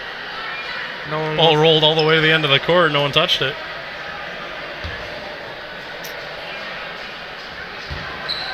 And after a couple of really tight games in Game 1 and Game 2, this has got to be a little bit disappointing for Coach Bill Jones and the rest of the Windsor Express, not to just single out the coach. Well, absolutely. This is a game that I think Windsor really wishes they had. They played so close to the Lightning in Game 1 and 2. This is a bit of a disheartening one for the Express, but they can't really keep their chin down, so they're going to have to come into Game 4 and bring a huge effort. Absolutely. Whoa. All right, Darren Duncan commits the foul. Capers and Duncan reconcile. Good to go. Duncan called for an unsporting foul. 38 seconds to go here. You know, I like that Capers just got up and went, hey, it's okay.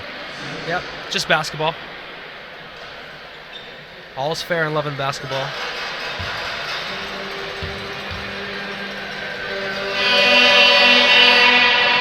Capers knocks down the free throw with ease. Looking to complete the second.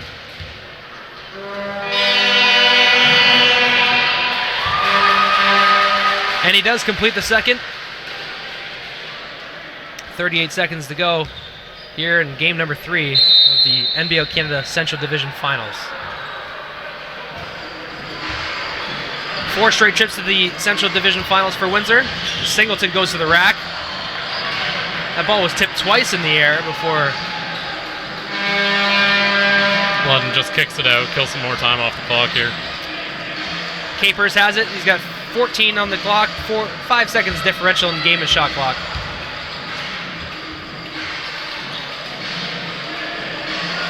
Herring Jr. for 3. Sure, he wasn't really hoping to knock down that shot, but 122-95 will be our final score. Windsor's backs are going to be against the wall. And Game 4 of the Central Division Finals on Saturday, May 20th at the Atlas Tube Center here in Lakeshore. Chris, I think we said it most during the game. The Express had open looks, just weren't able to convert at a high enough clip, and London was able to run away with it in the second half. Yeah, London was pretty well lights out in their own end. Did a great job doing everything that they needed to do to win this game. Windsor, you can't really say the same. They got the open looks, weren't able to execute. And this is one where it could have been another tight one, but if you don't make your shots, this is what happens. I mean, London put up 122. Clearly, they were feeling it tonight. Absolutely, and the Express regularly don't allow much more than 100 points in a or in a game, but the London Lightning are a special breed. Special players, special coaches, but of course, there's special team, special players, and special coaches on the Express side too. We have seen a 3-1 deficit been restored, but 3-0 seems pretty insurmountable, but I won't discount anything. I'd have to look it up, but I'm not sure if anyone's ever come back from 3-0. But I mean, Windsor Express, a very experienced team, and I'm sure I still don't think it's going to be a sweep. Yep, I'd have to agree with you. Let's send it downstairs for Aaron Sanders and Justin Prince for the Knockstrom.tv postgame report. Thank you, Chris, from all of us here at Knockstrom. Thanks for tuning in, and enjoy the postgame. Send it away, boys. And thank you very much, Brett and Chris. And as you see it, your final score, 122-97. London Lightning takes a 3-0 lead over the Windsor Express. JP, most people said it was over before they started. We even seen in a group chat that they were pulling out the picks for us. They were calling it all over. But once again, you got to give credit for the Windsor Express for hanging in there, especially Maurice Jones taking it inside. Yes, the Windsor Express played very well in the first quarter and a half, but it just seemed after around the 7-minute mark of that second quarter, their offense just completely shut down with just that 15 points in that second quarter, and they just could not recover. They were outscored in every single quarter. And yes, Maurice Jones was definitely one of the positives, though, as you mentioned, with that 6-17 shooting, 13 points, 9 assists, 7 rebounds. So a decent performance from him, but as a whole collective group, disappointing loss. And disappointing loss indeed. One of their main problems was not squeezing out.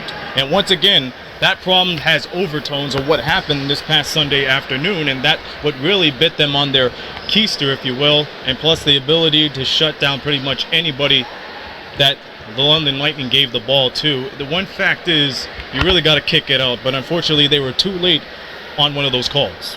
Yes, so a lot of stuff, of course, happened. You had of course, a couple players fouling out, and Tony Bennett, technicals as well for Nick Evans. 2 players right there, as you mentioned, 1 call too many. But if you look at the shot charts, London just absolutely destroyed them, especially in the final minutes from outside.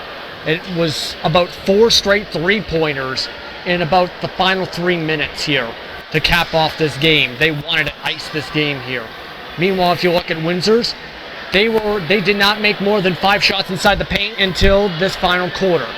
That's how struggling they were on offense, if you've seen that. They struggled to play defense because if you look, you had Royce White dominate to a double-double, Ryan Anderson 21 points. On top of that, you had Garrett Williamson 18 himself, Doug Herring Jr. with 12. And you have an air 12 from Marvin Phillips and 10 from Joe Friesen. They just could not stop anybody, no matter what you can throw at them. They even threw the kitchen sink and basically the netting covering up some of the cameras in the first 2 games in this building at them, and they couldn't do anything to slow them down. Give credit to Anthony Criswell from the London Lightning, shooting and scoring dagger shots right down the middle. London knew they had this game in the bag, but it was up to Anthony Criswell to deliver the more deeper blows to this Windsor Express loss. Yes, he came off the bench in those final 6 minutes for the first time in the game. Came in, immediately scored 6 points, even though he had 4 fouls.